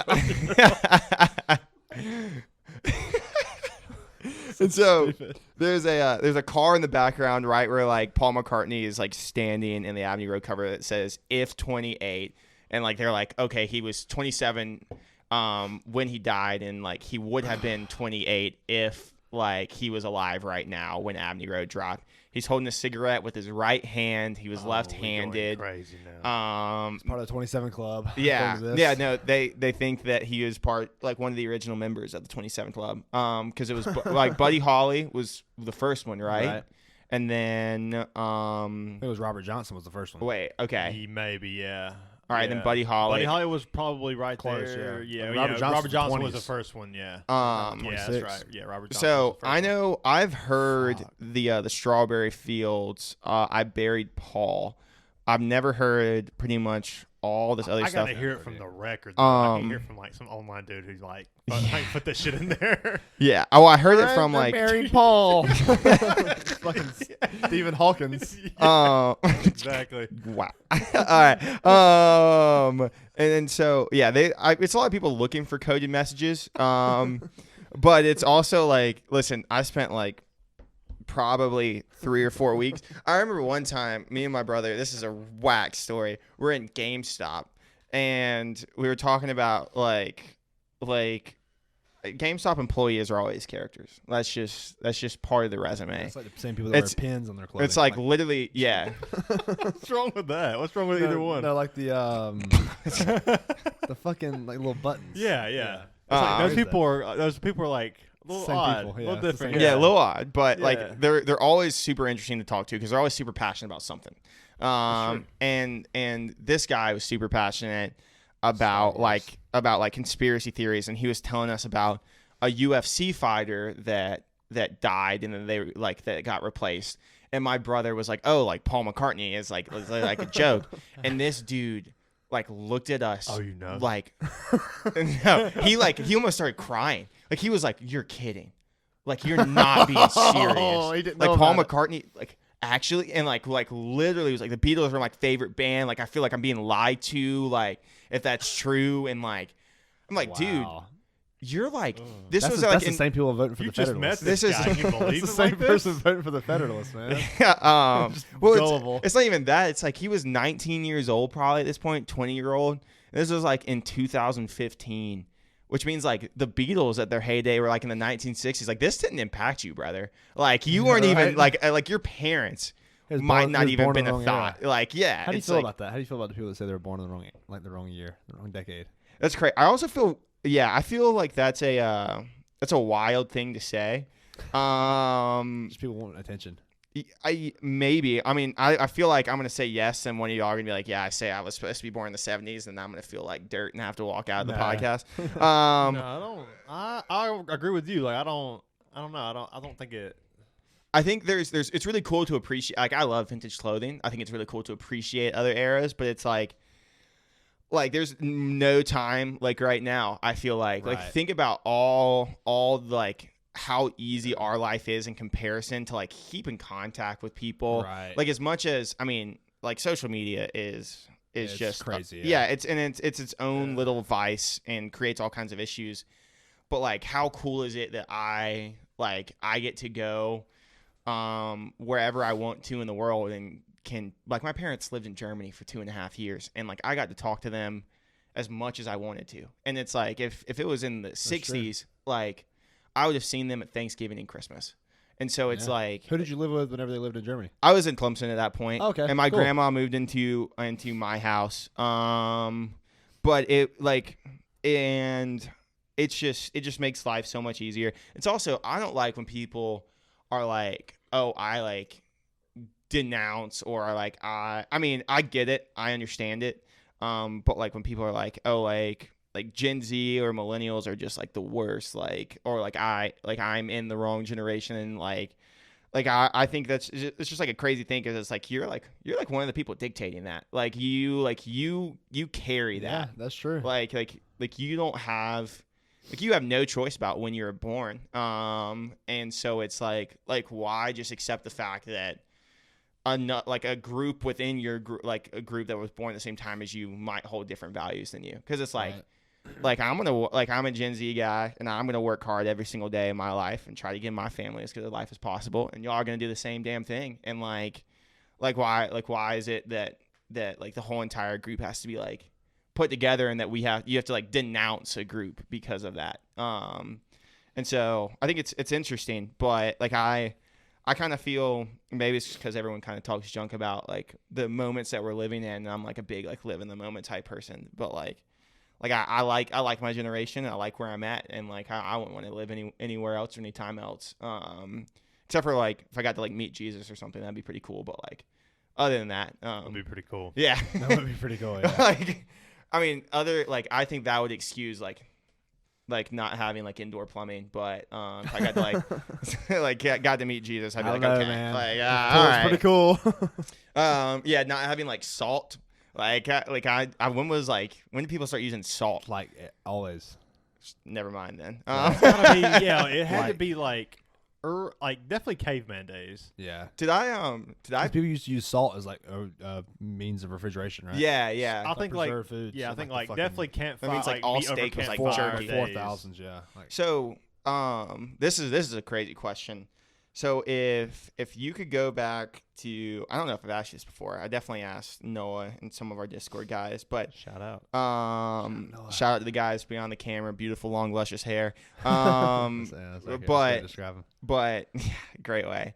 But if you could go back to any time period and invent something with a skill set that like you could learn in like 30 talked about this 30 before. yeah, 30 minutes. Like you have 30 minutes, you take nothing with you other than like your brain, like your knowledge, and like you want to invent something. What are you inventing? And like what like so if it's like you were inventing the telephone, obviously you wouldn't pick that because how would do you that in make the 30 first minutes, yeah. telephone? Yeah. But it's like you would go back to 10 years before Alexander Graham Bell invented it, and then you would make it instead and then reap all the benefits from it. So like I can start with mine while you do think of that. that. That's a good- So that's I would do purple dye. So This dude has thought about This this. is a shit. no, yeah, no, this is real this good is- answer. He's this like, I was expecting indigo. like a lawnmower. no, or, like, no. you know, like, Purple- like He's duct trying to get tape. rich. Yeah, Purple this is, dye. like, So purple. purple dye. The color so purple. used to be a color of royalty, and the reason why it did. And I'm probably the most boring podcast person No, so no, far this because is I'm just I love great. this. I I'm love just this. telling I'm about your very historical interested. stuff. So the reason why purple was a color of loyalty or royalty is because the only source of purple in the world came out of crushing snails that lived in the like southern Mediterranean Sea. And so like lived in like where like Turkey and like Morocco and like all these places were. Oh, man. So like you would have to crush these snails and then like their like I don't know if it was their blood or their guts or whatever the deal was, like would be used to process and make purple dye. And because like it probably took like 1,000 snails to make a t-shirt. And like takes a while. Like you're not just throwing a net out and catching snails. You had to have some power to get Yeah, purple. exactly. You had to have a Purple dye. lot of power to get purple. So like purple things cost like it was the most expensive thing that you could imagine. Like it would be like Gucci on crack. Like absolutely like a seen a huge few of those delicacy. Gucci on crack. Like if like when you look at just like a Louis Vuitton shirt and you're like, I don't know Not why a anyone would pay that. It'd be like times 100. And so like whoever invented purple dye was the first person to figure out how to combine like red and blue dye. I don't know how it exactly worked. But I feel like I could learn it in 30 minutes and then like That's probably fair. Yeah. like and then took this thing that was worth like what would be today like hundreds of thousands of dollars like per piece of clothing and then like mass produced it. and then like you gave everyone the ability to wear purple. And like this is the time of like I think it would have been around the time of like the Greek and the Romans. Like, yeah, you wouldn't have had like indoor plumbing, but like you would have been rich enough that like it wouldn't have mattered. Like the only thing that like The color purple. I never would have thought. Like, This is great. yeah, Yeah, you would have that's you would have been good. like a noble and Our like my Instagram would be way dumber. like no, and that's listen, What's the second thing you would buy? Or you would oh my god. You would because you definitely had a number one before you got Dude, there. probably jeans. Yeah. Denim. Jeans are jeans. Yeah. Denim. That's Like pretty good, yeah. like 1940s type area. That's when like that was the time to become a king. Like there was so much just Yeah. random land. I think Sure. about like the Rockefeller or not the Rockefellers, like The the wheel. like I'll the give you Van wheel. dude. You just see like Invent the wheel. why? Why? Because, Make- like, Because Start of the money. selling wheels. but You like could dude, sell like the wheels. first wheel was like the first invention ever. Like essentially. I'd been before it. I'd have done it first. So it's like you're not making any money off of it. There's like no That's like okay. there's like no okay, yeah, it's just more about the legacy. Yeah, I it's about the respect legacy. that. Yeah. I respect that. That's hilarious. Yeah. What would yeah, I don't know. Jeans is a good one. Because jeans are jeans. Yeah. Oh, I don't know, man. I instantly go to like some kind of like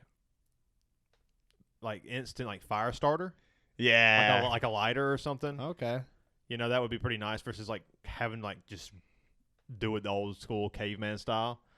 It'd be cool to just be like with the little candle lighter, like just give them that, right. like invent that. But I mean, Oh my God. I feel like spike ball might be another good one. spike Like ball, how hard could A ball with spikes on it? No, spike like the sport. You ever like seen spiking a ball? You ever seen spike ball the sport? Mm-mm. Okay, so it's like a beach game, and it's literally just a circular plastic figure. I do beach. Right.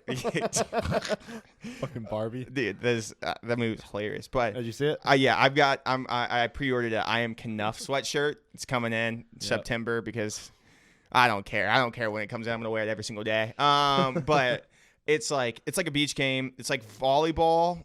But like it's in a circle. You play with two people, and like you like spike the ball into the net, and then you get 3 hits amongst one another. Oh, and I've seen that. Yeah, it looks like almost first time I ever saw a spike ball net. I thought it was a mini trampoline, and I jumped on it and just snapped it in half.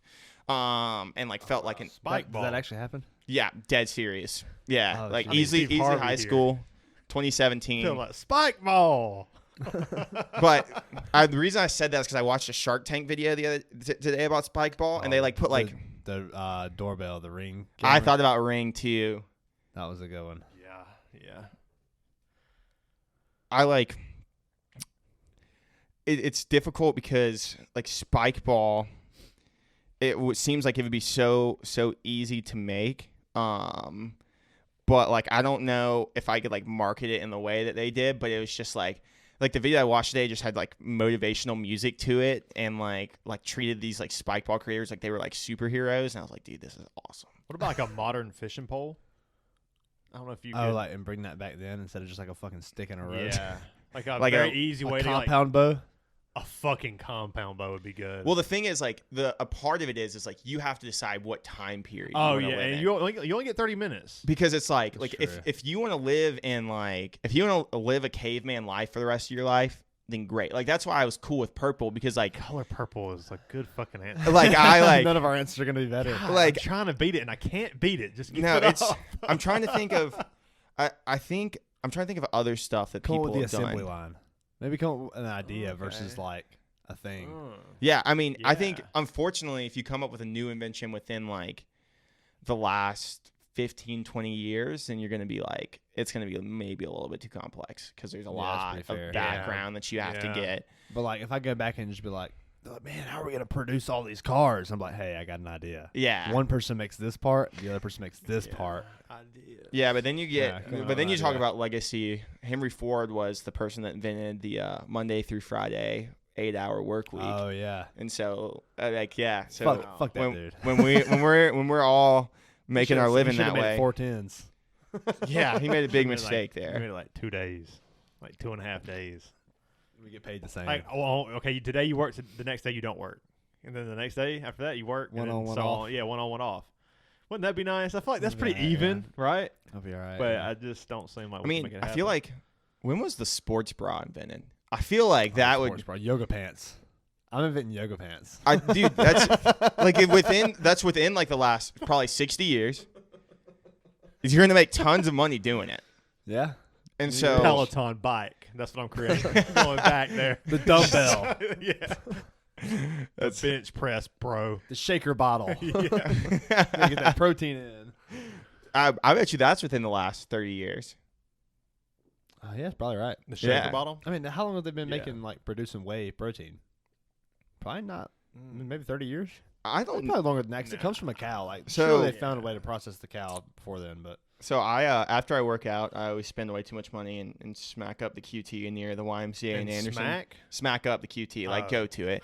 Sorry, weird diction there. he's 30, man. You gotta. Yeah, that's on me. License That's on me. days. And Dang. I always the get old like head. the boomers laugh, man. The boomers laugh. I always smack up. smack up. Always take a dive into the QT in Anderson. And I always get like the 42 gram protein shake because I'm just like, Oh, what's that? it's brand? Fairlife. Fairlife. It's insane. Yeah. That's the one that like they were like treating the cows like shit, right? I hope not. Are they? I think so. All right, time to switch to muscle milk. But anyway, It tastes so good. dude, it actually, yeah, no, it's delicious. But I like spilled a little bit in my car the other day on like the seat, and like the milk like dried up, and it was like Crusty. Yeah. It wasn't like, it was like paper. Like you could peel it off like paper, and I was like, a film. like it literally looked like film, and I was like, what am I putting in my body? Like seriously, like this is, it looks disgusting. That's how I feel when I open up a mayonnaise jar.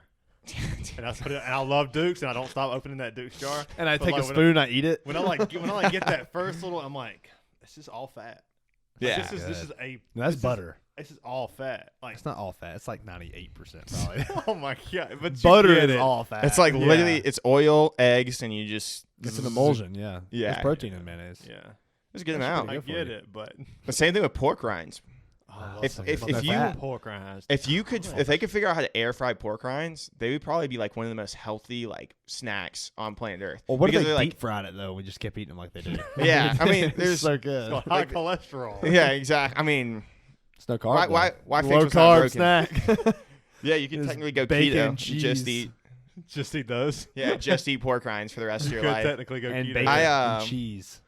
There's like keto influencers on TikTok are my favorite people. Like to see like how they get along, like how they get around not eating carbs is ridiculous. Because like there's one guy I like watching because he's just so energetic and he's very charismatic, and I'm like, man, like you're crazy. Like he's not crazy because he's keto. Shout out to all my keto people out there, but. But crazy. But he's like, you can definitely, he's got crazy eyes, and like he like will make every single time he eats Chipotle, instead of obviously you can't get the wrap, he'll just lay down a bunch of cheese and then put it in the oven, and then just like let it harden together and makes a wrap out of the cheese. Yeah, out of the hardened cheese. Like, dude, what's the point? Like, dude, it's like, it's ridiculous. I'm just like, I like low key kind of want to try it. Like I'm not gonna like hate too much cheese. Like I love cheese. But stop. Have you up for a week? Have you ever like tried making like homemade Cheez-Its? Delicious. You tried that? Yeah, you just get like the ultra thin Sargento little. What's the weird shit you do? What's like the because I feel like you got some niche stuff that's like, I don't know. Like I feel like he's dude. I don't know. I used to be like really addicted to Diet Mountain Dew. Like that's not that weird. Nah, like I was. Nah, it's just like weirder than that. Like what do you? Yeah. Like something you don't really want to tell people. I'm trying to. Because I feel like you got like a very specific thing. Kind of like I feel like we're the same way. For sure. Like we'll just start like talking about Shaun of the Dead, how much we love Shaun of the Dead. Like a very random, that is pretty weird, very specific things that you're very passionate about. Yeah, for sure. I like it. I think it makes you you. Yeah. You know? I'm trying. So it's like I'm kind of curious about. I want to know like the Liberty shit, like the weird shit. Oh, Liberty. Shout out Liberty. Yeah. I don't know who Liberty is. Sorry. Yeah. Oh, okay. No, I get like weirdly. I think it's hard for me to pick up something in like right away because I just get like momentarily obsessed with a lot of stuff, and we're like that too. Yeah, fully send on it for forever, and then or like for like an extended period of time, and then we'll remember that stuff for forever. So like I would get super into conspiracy theories and like would do that and like know all these like random ones and like because they're hilarious, and then like carry that knowledge, and then I would get like really into like periods in history. For like a long time, I was really into like this is actually weird.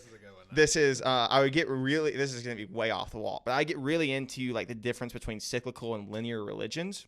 Like this is really strange, but like so there's a theory that Plato came up with, and this is actually y'all can tell this is really interesting once I get to the end of it, but it might get a little boring in the middle. But there's a theory that Plato came up with that like the world will get to a certain point in history and then time will reverse. Everything will start going backwards. And then it'll get to the point where time started and then start going forward again. So we're living in an ever never ending circle. Okay. And then around 2 or 3 years ago, it was 4 or 5 years ago at this point, there was like a study done about like the impacts of the Big Bang. And it's like like the universe is expanding, but one day it'll expand as much as it can, and it'll begin compressing, and that there's like a bunch of physicists did a bunch of like theoretical stuff about it. I mean, we all saw. Everyone seen Oppenheimer here? I have not. Okay, a bunch of it came out like what? Couple It's days made ago. over $300 million. Yeah, it's awesome. It's massive. Yeah, it's So- massive right now. A bunch of like theoretical physicists think that when like it begins on expanding and begins to compress, it'll switch the space-time continuum and will begin to move backwards.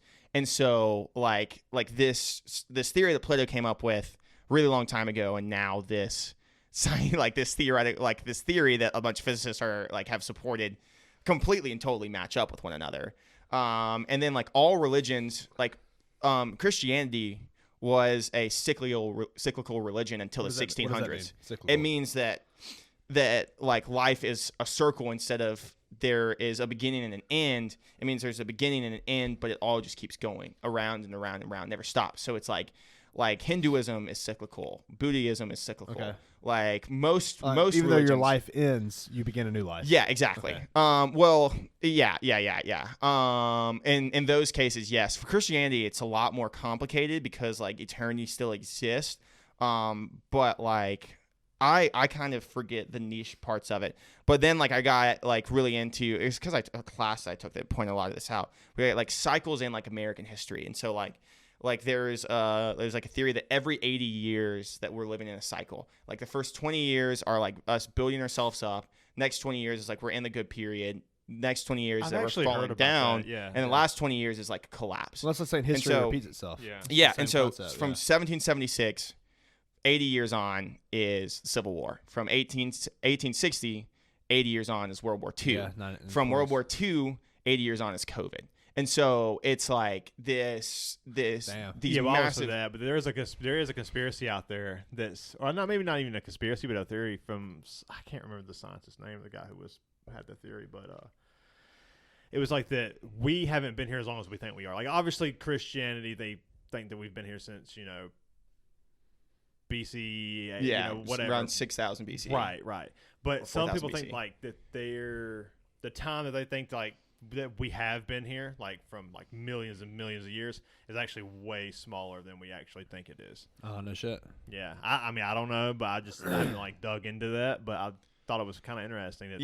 It's super interesting how they do carbon dating and how they they decide how old things are, because it's very like the first time they had decided it was kind of like the base point, and then decisions are made from there. It's a very complicated little situation, but like a lot of people think that the world is a lot of people like think that the world's a lot younger than it is, because like sometimes we base how old a fossil is on how deep it is in the earth. And if like our initial or a few first 100 of that like dating isn't correct, then like all this other stuff we base it on. So it's interesting stuff.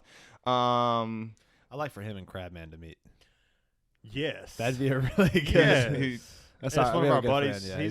He's like philosophical. Yeah, got a very interesting way of thinking. Yeah, that's kind cool. of like you too. And so it's got really into that for a little bit, and I thought that was just actually like a very cool thing to think about. I got like when I was at Clemson, dude, I got way too into like Clemson history stuff. Like I know way too much about Clemson history. I know way too much about just like history in general, but specifically like that. And then I've like my thing has been over the last little bit is I really want to learn how to drum. Like I want to spend like. Is it because of Whiplash? No, it's because of Rock Band. And then it like. That's fair too. And then it like transferred out, and I was like, dude, you know how awesome it would be to like, not like have like a main house, but like have like a little like clubhouse type beat next to my house, where like I have like a stage and like all my friends like play different types of instruments. Now you got to remember old people are listening, so when you say clubhouse type beat, like excuse me, like a what you would normally say is like a like what you would put like a workout facility type thing in. Facility, that's a good word for old people. Facility. Nailed it. Okay. Nailed it. Yeah. So like a pool, what you would like a pool house without a pool. It's a clubhouse. Yeah, a clubhouse. Yeah, that's No, when you said tight beat. Yeah, tight beat. Yeah, well, it's also, I mean, it's not, listen, 30 is still very young, but I also just make up terms on the fly, and so it's not really on you. What terms have you made up on the fly? I mean, constructive spanking is one of my newer ones, apparently. I didn't know that existed. That seems sexual. It seems like a kink, don't it?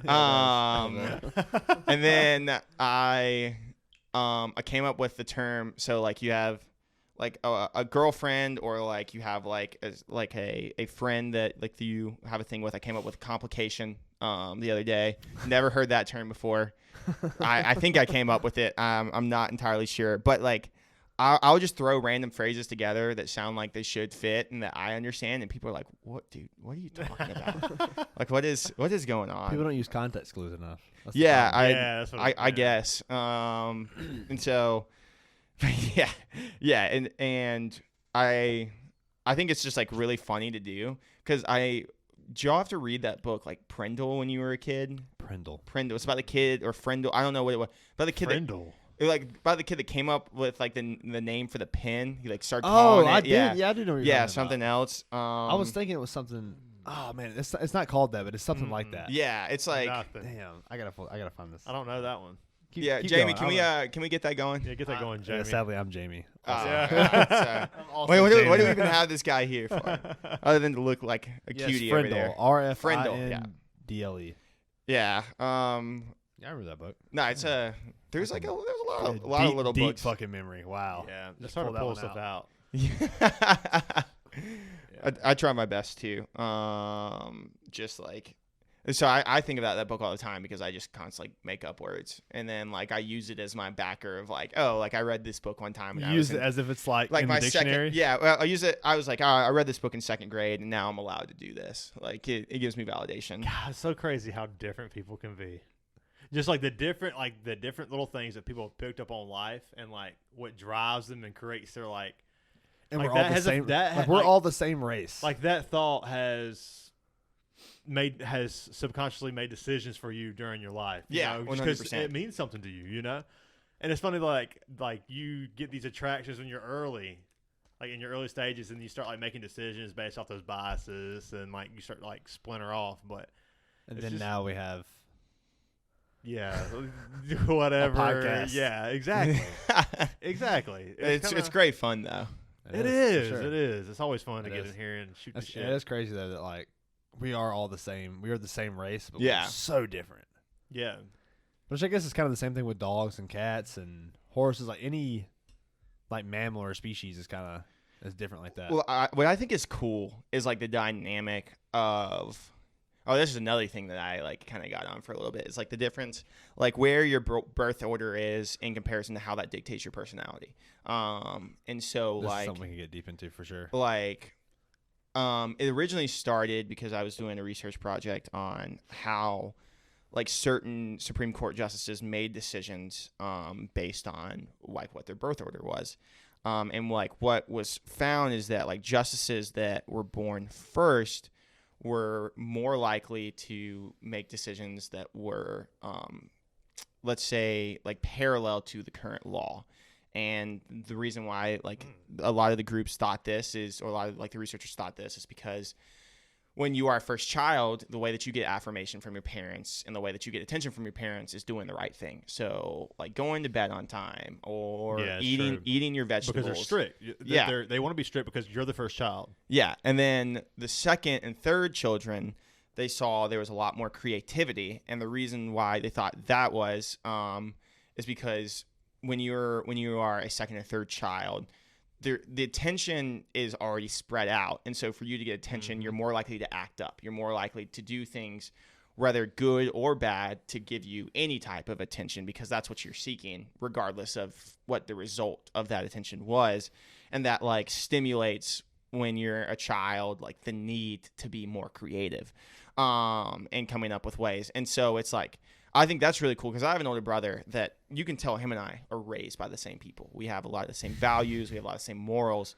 And like him, like both of each other, like both of us want to be a little bit more like the other, because like I'm very like brazen. I'm very out there. I'm like share who I am. I know who I am. New words. Yeah, let's rock and roll. Let's make Yeah. things happen. And he's very like himself, and he's like, I'm gonna do the right thing, and I'm gonna like be focused in and day out, and like seriously one of the most honorable people He's I've a ever little met more in my life. traditional. Yeah, exactly. How old your He's is your 27. brother? He's Okay. 27. He dude, impressive guy. He's a doctor, but he's a resident up at Columbia University in New York City, and so he's the Ivy League kid in the family. What did your parents do? My mom was a teacher and then became an administrator. Okay. She was assistant principal at BHP. Okay. So very smart lady. Yeah, super smart lady. Super determined. And then my dad, he works for Bosch and then does like logistics stuff for them. And so yeah, and then I'm just kind of just interested in what created the smart mind, honestly. Like, Yeah. you guys, Yeah. It seems like you both Yeah, like, it's like the way you clearly- describe your brother. It seems like yeah. Yeah, Like you connection, do I it just- once, it could be love. You do it twice with 2 kids. It's got to be something. Well, they're onto I something. mean, I have a younger sister too. Yeah. And she's at Clemson. She's the hardest worker out of the 3 of us. And like she wants to be a vet, and so like my parents are gonna be Yeah, like, so your parents are onto something. like they figured it out. They're gonna lock in and like have any like service that they need. Like they just Right. really like they need one more kid that sold insurance, and they would have like never had to worry about anything at all. And so like like they did super awesome job, obviously. But like my older brother and I are like best friend. Like he's my best friend. Actually, his best friend's probably his girlfriend, but he's my best friend. I know you probably know. I guess you have Gabby. He's my best. Yeah, friend. you have Gabby. He's but, our best friend too. dang. Well, listen, if Samuel was here on the podcast, he would say I was his best friend. But I'm just joshing, but Just Josh and Brad. just joshing. Is that a new term? Yeah, no, that one's old. That's I pretty- made sure yeah, I made that's- sure oh, hey, Sean, baby, what's up? yeah, I made sure Sean would know that one. Yeah, But, 30-year-old representing. but yeah, so like it's a really cool little dynamic because like him and I like are so similar, and it's very like we were raised on the same thing, but like we are very different people, but like there's like this like common thread between us, because like we were the same values. Like we went to the same, mostly the same schools, and we got the same lessons. We got Did he We go to got- Clemson too? yeah. Okay, cool. So three kids going to Clemson. Yeah, we That's got called out in the same way. We got lectures in the same way, and and we got a lot of the same experiences. But like again, like we're very different people, and it's a cool little thing to see. And yeah, and so I don't know how that is for y'all, but it's just like it's definitely very cool. It's the same but a lot different. Yeah. Yeah, like I feel like we're kind of set up very similar, because I am more traditional. I hold more towards like, I don't know, like more like classic views, not necessarily like. I think you're more traditional in the way that like, it's like as far as settling down. Yeah, like- yeah, and he's willing to take a little bit more chances than I am. Yeah, You for know, I'm a sure. little bit more Like if we're playing life, you're taking the safe road, and I'm taking the risky road. That's even though like if we're playing the video game, I'm probably gonna take a little bit more risky. And I'm but the way probably he's going safe. But the way he's describing it, kind of that's pretty. Yeah. that's pretty on par. Yeah. No, it's definitely really cool. Like, it's a cool dynamic, because it's like it's something that is so in the grand scheme of everything, like should kind of be so insignificant, because like you're born and like you're living your life, but it's also like think about how many like decisions were made like because of like your birth order. It's also for crazy. sure. Like, Yeah. think about how different your life would be if you were given a different name. Like Ooh. like I wish I went by my fucking first name. I give my middle name. what is your We first both name? do. Daniel. Dang, I did not know His that. first name is Michael. Michael. Really? Yeah. Yeah, That's annoying. Yeah, because there definitely is every name has like a certain view upon it. oh a yeah. percentage of people think this when they Right. hear the word Noah. They think of like biblical or whatever. Like Or every Michael, you think almost biblical. Yeah, or like When Isaac I hear or the name whatever. Michael, I think of Michael Madsen. I think of I don't know if you've seen Rick and Morty, but I think of Michael and Pikel. The two Jesus. the two brothers that were attached. Yeah. The worms. Yeah. The I just don't. brothers. That's when I hear Michael go, "Where's Michael?" You know. Like, So that's Ted and Fred. yeah. Shout out. But yeah. I guess every name has like a certain view behind it, whether you like it or not. Like when you hear, like I said, Noah, you think biblical or something like that. Yeah. So it could change. Like when when someone calls you, like when you're called Noah, it could be different if you were called like Ryan. Kyle. Oh, Kyle. But did you like Monster Energy drinks? Like pushing holes in driver. Yeah, it's like, oh, okay. No, it's definitely like I remember seeing something about it, and like I wish I'd have dove more into it before I brought it up, but like That's everything I talk about. yeah. But it's like how other children interact with you, like when you're a kid, too, is like based on your name. Oh. Because it's like when I was a kid, like I like if you have a name that is kind of like could be a girl's name, could be a guy's name, Like Jordan. yeah, for the most part, like you would kind of get made like when you were in like elementary school or preschool, like those people were easy targets for like bullying. mean kids, yeah. And so it's like like if you named your daughter like Billy or something. Yeah, a girl, exactly. A boy named Sue.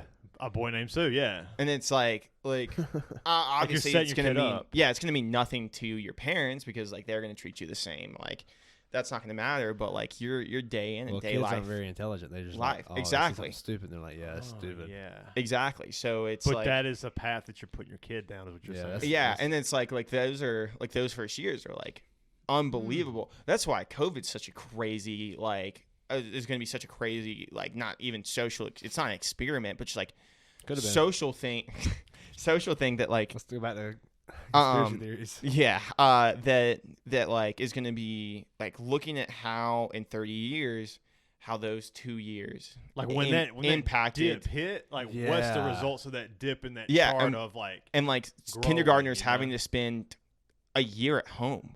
Like, Oh, what is yeah. that going Or to about do? even to, like the seniors, like yeah, in and high like you're school. gonna see Well, that's- social skills drop. You're and gonna you're gonna see Yeah, like amongst exactly. every generation, you're gonna see the high schoolers, the yeah, Well, it's all like, gonna and be how affected. does It's that like impact 18, each 20 years generation? of yeah. people. Yeah, and so I mean, I could say like from the Boys State perspective, like the kid, like the citizens when they came in were originally a lot more like hand fed, like a lot more. Like it was more difficult to get them to do challenging things right off the bat. But you saying before? No, after COVID. After COVID? After Okay. COVID. A little more Like, like sheltered almost. like more sheltered and more like if I don't want to do this and like I'm just not going to. I'm just not going to. And like it might have been independence, but like it almost like gave off Laziness. Yeah, I'm laziness, but like also like kind of like Been coddled. and then like a disrespect for like just like basic structure. I could see that for sure. And because it's I like definitely noticed that too as a kickboxing coach. I see that. well, it's Really? yeah, you get I mean, if you're in the classroom and I you're just kick acting him in up, the face though. It's constructive spanking. yeah, it's constructive But spanking. I head kick them. I'm head No, kicking and I would- teenagers. I would Kicking 'em in love- the fucking face. I would love like I don't know if you see like do you see differences between like the older kids and the younger kids with that? Like Yeah, absolutely. so like are like the older kids like more like, oh, I'm gonna do my own thing, the younger kids shyer? Like how does that It's kind of it's different because there's so many different aspects of life that want to come into kickboxing. It's not just like a rich person or a poor person. It's not just a white person or a black person. It's every single person Yeah. is. We're all fighting right now. So you go into a fighting academy where all walks of life are going to come in there and they're going to fight. So it's a little different to like there's no control. Like Yeah, I can't 100%. look at COVID as the control or age as the control Mm-hmm. because people come from so many different walks of life. It's hard to say that Yeah. their age is why they act like this 100%. when But I like where your They're so head's different. at. They're like the studies of like, like you said, the finding different ways to seek attention. yeah, well that too. But like Yeah, the kind both of the statistics behind it of like the deep dive of like you said, like this kid is born first, and the reaction of the parents ain't shit. having a first kid. And like the tendencies that they learn, like how they've evolved from that versus like the second kid, the third kid, it tends to things Yeah, tend 'cause to, the tend to parents not soften only up are- as you go because the parents have Their parents are changing. yeah. No, it's so I mean, it's really fun to try to figure out why you are the way that you are. Like, it is very fun. Like that's why everyone's obsessed with taking like the Enneagram test, and why everyone's obsessed with like Myers-Briggs. Like, have y'all done those tests? You should. That's like the personality test, like the 4 letters, right? Yeah. 4 letters is Myers-Briggs. Enneagram is 9 different types, and like it tells you about yourself. And it's like the hardest thing about taking those tests is answering those things honestly, because like I mean, like what I should do and what I do. Like I feel like this is the right answer, but this is what I do. Exactly. Well, like, so where do I stand? The perfect example of this is that everyone's obsessed with taking like the Pottermore, like Harry Potter house test, and you can take those tests and answer questions so you get Slytherin or you get Gryffindor, right. which everyone wants to get Slytherin and Gryffindor. And or like character tests for like The Office. There's very easily like you can dictate what your result is and then tell everyone what it is. But it's like, are you actually answering it honestly? So you gotta. I think there's another aspect of that too, where like you would like to think that you would do this in a certain situation, but you've never been in the situation, so you don't know. Yeah. And it's like someone asks, would you kill this person or whatever? Yeah, if it was like a home invasion. And you're like, no, I would never do that. But if you're in that situation, you don't know what you would do. Yeah. You really don't. And it's like, I think that's why people love like astrology, or is that astrology stuff? Yeah, astrology. Zodiac sign, because it's like it just gives you something to connect with. Yeah, something that like I think we are humans are people that want answers and want definitions all the time. We want to have a reason to live. Exactly. Ugh. And that we want to understand our reason. And then find one. We have no idea. So like we latch on to like these definitions and like let that guide us. And it's like I don't think it's a bad thing whatsoever, especially if it's like if you answer like Myers-Briggs test honestly and you answer like Enneagram test honestly, like it gives you a good perspective of like who you are and the means of how you interact with other people. And it's like those shouldn't be like the things that describe you, obviously. Like you shouldn't just rely on that. But where could you go to take one of these tests? I'm kind of curious. Internet. Yeah. Myers-Briggs Enneagram tests are kind of harder, but Myers-Briggs is definitely more fun because like at the end of it you get 4 letters and it gives you like a category of person, and you get like a little guy that's like mine's the protagonist, and he's like standing there with a sword, looks super badass. Like I'm like, let's go. I would say that's the way to describe you. And so protagonist, super badass. I think I'm main character. What's also it's ENFJ is mine, but it's cool to see the way that like you change, and I think that's the exciting part over anything is that I used to be ENTP, which was the debater, and the debater is like someone that like you definitely did used to be that would more like care more about being right than holding on to a friendship, cares more about being honest than they do about like caring about other people's feelings. And it's like it's cool to see like how I've changed as a person and like know that I've changed, and then like not like I mean I'm a human, so I look for answers just as much as everyone else, but like get the assurances that like oh, something's different in my life, and I feel like something's different, and like now I get to answer this test honestly, and like okay, like it's a cool little like, not to sound too like obsessed with it, but like it's a cool little like thing. Yeah, there's something to that, because like Heather and I recently, like I'm a very like logical person, I feel like. Yeah. Like Heather and I have been playing the game It Takes Two, great fucking game, really really fun, and like there's these little mini games during the game where like it might be like shoot these targets the fastest. You're going against each other. So I'm starting playing them, like I win like the first 4. And I'm like, that's like, if I'm on the receiving end, I'm like, put myself in her shoes. I'm like, damn, that kind of sucks. Like, why would I even look forward to playing a mini game? Yeah. So I'm like, okay, I'm going to try to find that level where it's competitive for her to bring her joy to the game. Right. So, like, I give her some wins, and sometimes I actually try to win and then I lose. So, like, it kind of, I think there is something there to where, like, what you're saying is, like, I've kind of, being someone who, like, is always trying to, like, maybe do the right thing, or, like, trying to always win, or, like, trying to, like, logical, like, everybody wants to win, so, like, it's you versus me, like, I'm going to try my best to win, versus, like, caring about the other person's feelings and relationship. It's like, there's some things you can do to, like, kind of change that, like there's at least think about those kind of things, know. I think it's useful too, because like as important as it might be for you to know who you are, it's even more important, I would say, to surround yourself with people that fill in your weaknesses. And like that's like one day when I get married and settle down with someone, like I kind of want that person to be a lot of who I'm not, and like I want them to like fill that those parts of me, and like make a whole person that like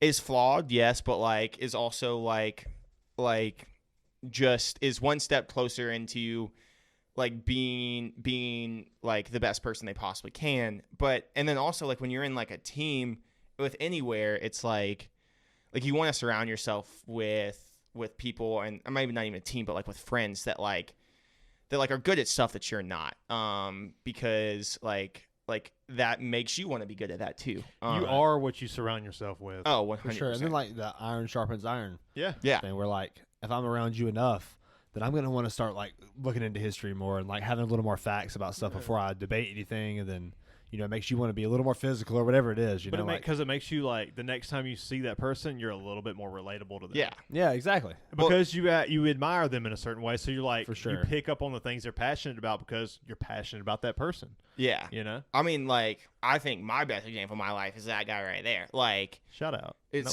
shout out the boy. Like, he is good at so much stuff that I'm terrible at. And I am really good at so much stuff that he's not good at. And, like, we both realize that about each other. And, like, super different people, like, to our core, but, like, have same values and, like, care deeply about one another. And it's, like, it's cool to, like have a friendship that lasts more than a decade. That like it's really cool. Yeah, like for sure. like that person kind of years strong. Yeah, but that like 7. Dude, that's hilarious. Me and my brother weren't like close friends until like 2014. Probably about us too. Nah, it's been like 2013, 2014. Whenever you moved out. Yeah, but that was like 13 years ago, so it's definitely been like 10. Yeah, probably about that. Yeah. But it's like, awesome. Me and Gabby and I were talking about ego a little bit today, and like that's one thing that Noah does is like he doesn't have an ego. Like, he's one of the most 100%. humble people I know, and so that's something that like he kind of fills in that I've struggled with is my ego. Because I mean, you know, I'm a super competitive person, and like I have a very high like level of drive. Yeah. So I think that I can do like all these different fucking things so good because I think I can work hard enough to get good at them. But at the end of the day, sometimes you're just not gonna fucking be good at shit. Yeah. But I've got that mentality of like, motherfucker, I will outwork you. And like, me too. And like, I know I'll out fucking work anybody. Yeah. But that's also like a part of the ego that I struggle with, you know, where I'm like, this person's lazy or whatever. But then again, I have the same tendencies that the person like a person that I might shit on. I have the same tendencies as those people. Yeah. And I try to like put myself above them sometimes, and that's something I struggle with. But I look up to Noah in that way for sure of his humbleness. He doesn't do that. Yeah, I think like at all. But can it help to set you back though? It can for sure. With like you don't have the confidence to kind of go.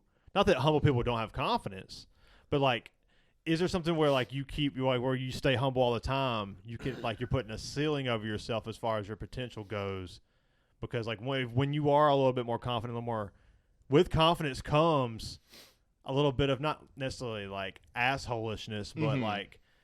You tend to speak up a little bit more for yourself. Yeah, you know, yourself. You're a little more brash. Well, I think like you was saying earlier, like looking at stuff from like a 30,000 foot perspective. You know, like looking back, like away from everything and being like taking both sides, like being a little bit of humble, but like a little bit of confidence, like a little bit of ego. Like a little bit of ego isn't like the worst thing.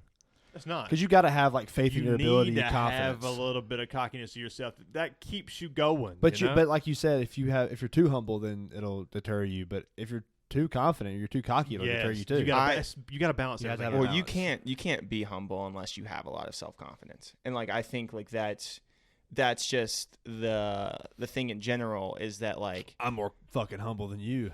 Well, it's like being humble implies that you have something to be humble about. That's true. And it's like it's one of the most prized thing on the planet when you can find someone that actually is. Because a lot of people are fake humble. Yeah, like they have a lot of false sure. humility, and that they will lead you down a conversation to talk about things that uplifts them, and like that's a display of like lack of self-confidence, which we all have. Like, but it's like if you are humble, then like you don't need anyone else to talk about how great you are because you already know the value that you bring to a group. You know, like what your role is, and you have confidence in that. And like, that's what's really cool is that like, I mean, as like this guy right here, one of the most self-deprecating people, jokingly, that I've ever met in my life, and it's hilarious. But it's like, I think that he knows like the value that he brings into our lives and into Sean's life, and like that's why it's very easy for him to like stand back and not expect us to always throw him like, or not like expect us like to hear him talk about himself or like not talk about himself, because it's just like,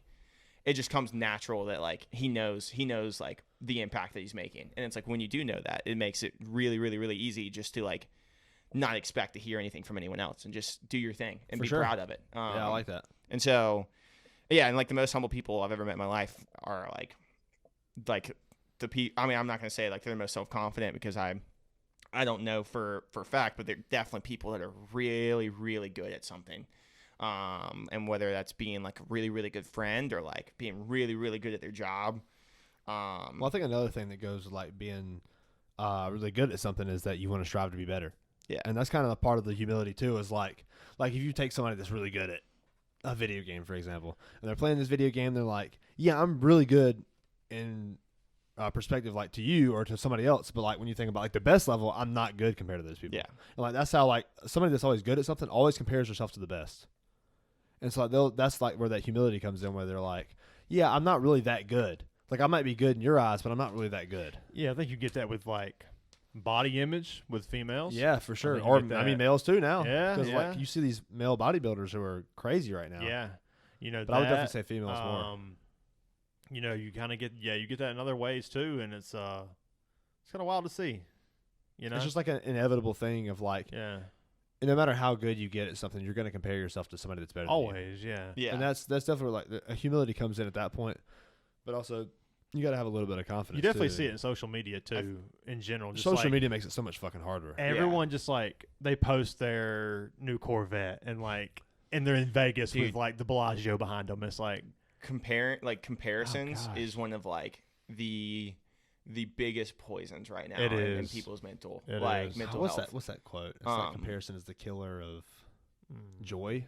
I mean, it definitely is, because comparison is the killer of joy. We all do it. Yeah, no, it's so easy to. And I and I think that's another part of like the prime part of humility is that like understanding that although you can be the best and like you have all the talents in the world, like it's okay not to be, and it's okay to take a step back and be like, I want to prioritize other things that maybe I'm not that good at. And it's like be well-rounded. Yeah, exactly. Or just like, I mean, being humble too is just like we could spend the rest of our lives working ourselves to the bone and we could make a ton of money doing it. Or we could give that up and not be the man at our work, or not be the hardest worker, like quantitative wise and quality wise, and we could spend more time with like the people in our lives that make it like that much better. And that's humble in a sense too. Yeah, I think so. I think that what you're really saying is like life is really all about balance. Yeah, where from your politics down to like drinking water on a daily basis. Yeah, you know, having fun or working hard. Or... Okay, maybe you haven't spent time with your partner lately. Maybe you need to spend a little bit extra more time. If you're spending too much time, maybe you need to take a little bit of time to yourself and like indulge in some stuff that you like, some of your hobbies. You know, either way. Sometimes we get a little hyper focused on things and stuck in patterns. That's something that I struggle. Sometimes with. You need to work on balancing those things out. I struggle in like where like I'll go super fucking hard and say I'm working really hard, and then I'll go super fucking hard and hanging out with my friends and having fun. Then I'll go super hard and focusing on myself and being lazy and relaxing. But I gotta have. It's way easier to just have a balance of all those things, like doing it as you go. You know. Yeah. Yeah. That's the truth. There's a lot of power in that too. Yeah. And so yeah, that's what I'm like. That's what I'm trying to figure out so much, because it's just like. I mean, like I was so obsessed with like legacy, like what is my legacy gonna be, like especially like as far as like from family or like just like in general, like you know what I mean, like my legacy at Boys State, my legacy at Clemson, my legacy in law school, and it's like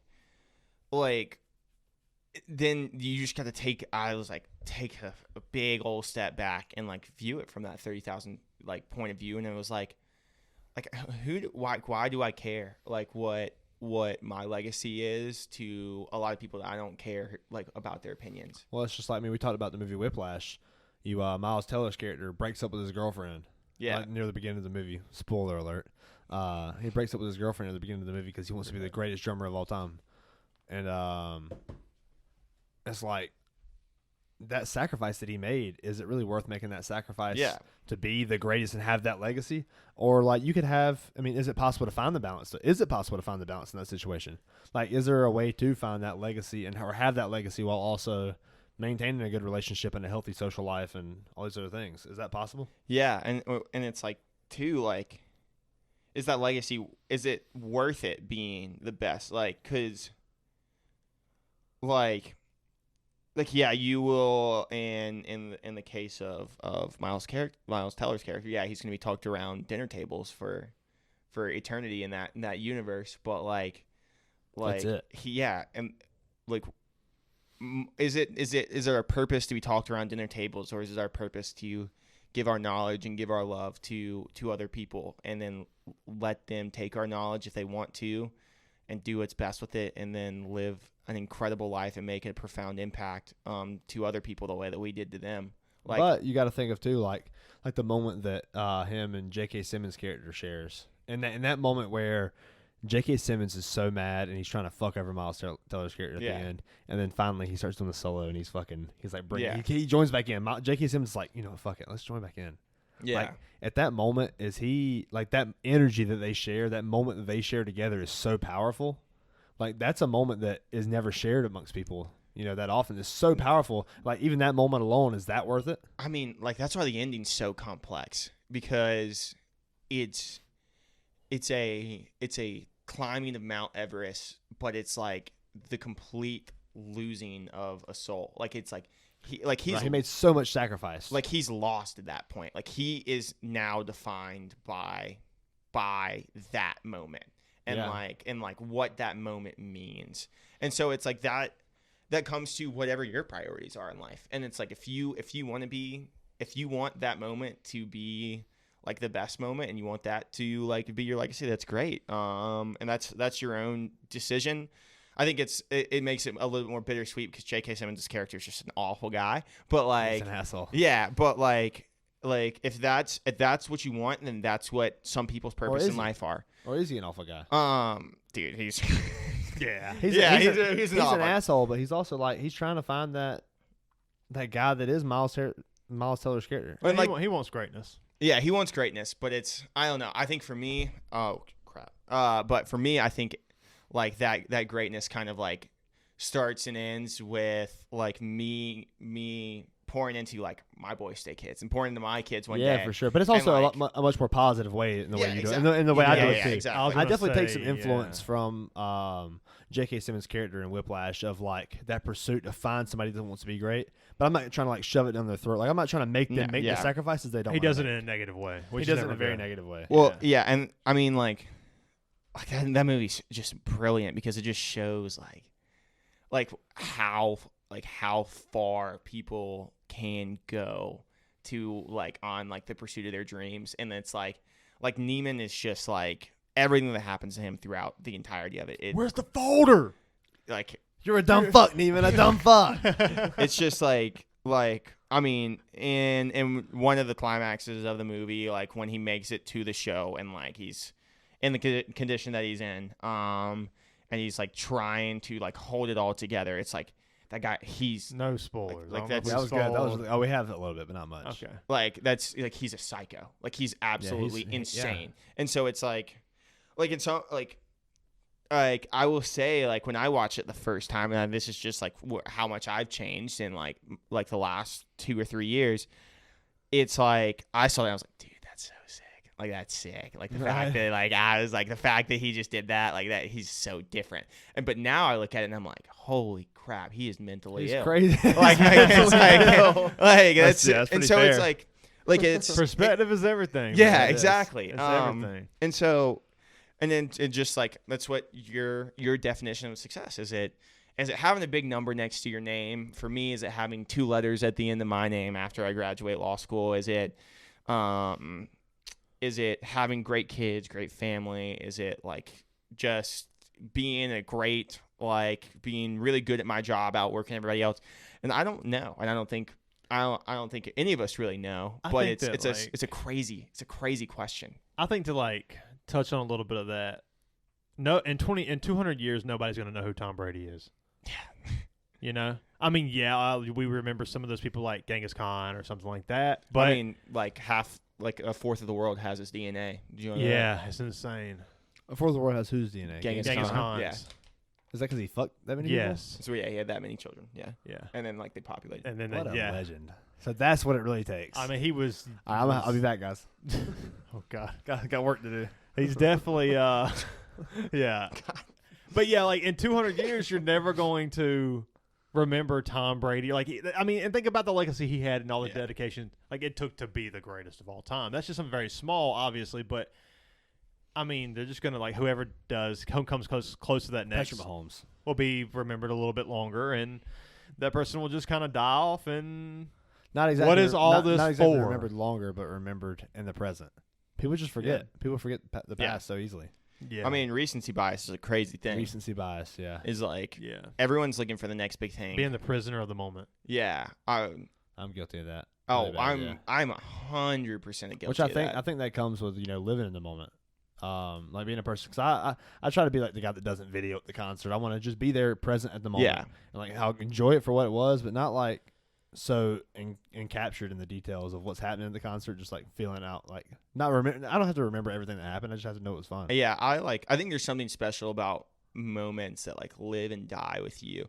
The other day, this is really random, but the other day I saw I don't know if y'all are on this side of TikTok, but like the Isaac Roselle and Allison Cooch side of TikTok, they're like I'm not really on TikTok. Are you on that side, Noah?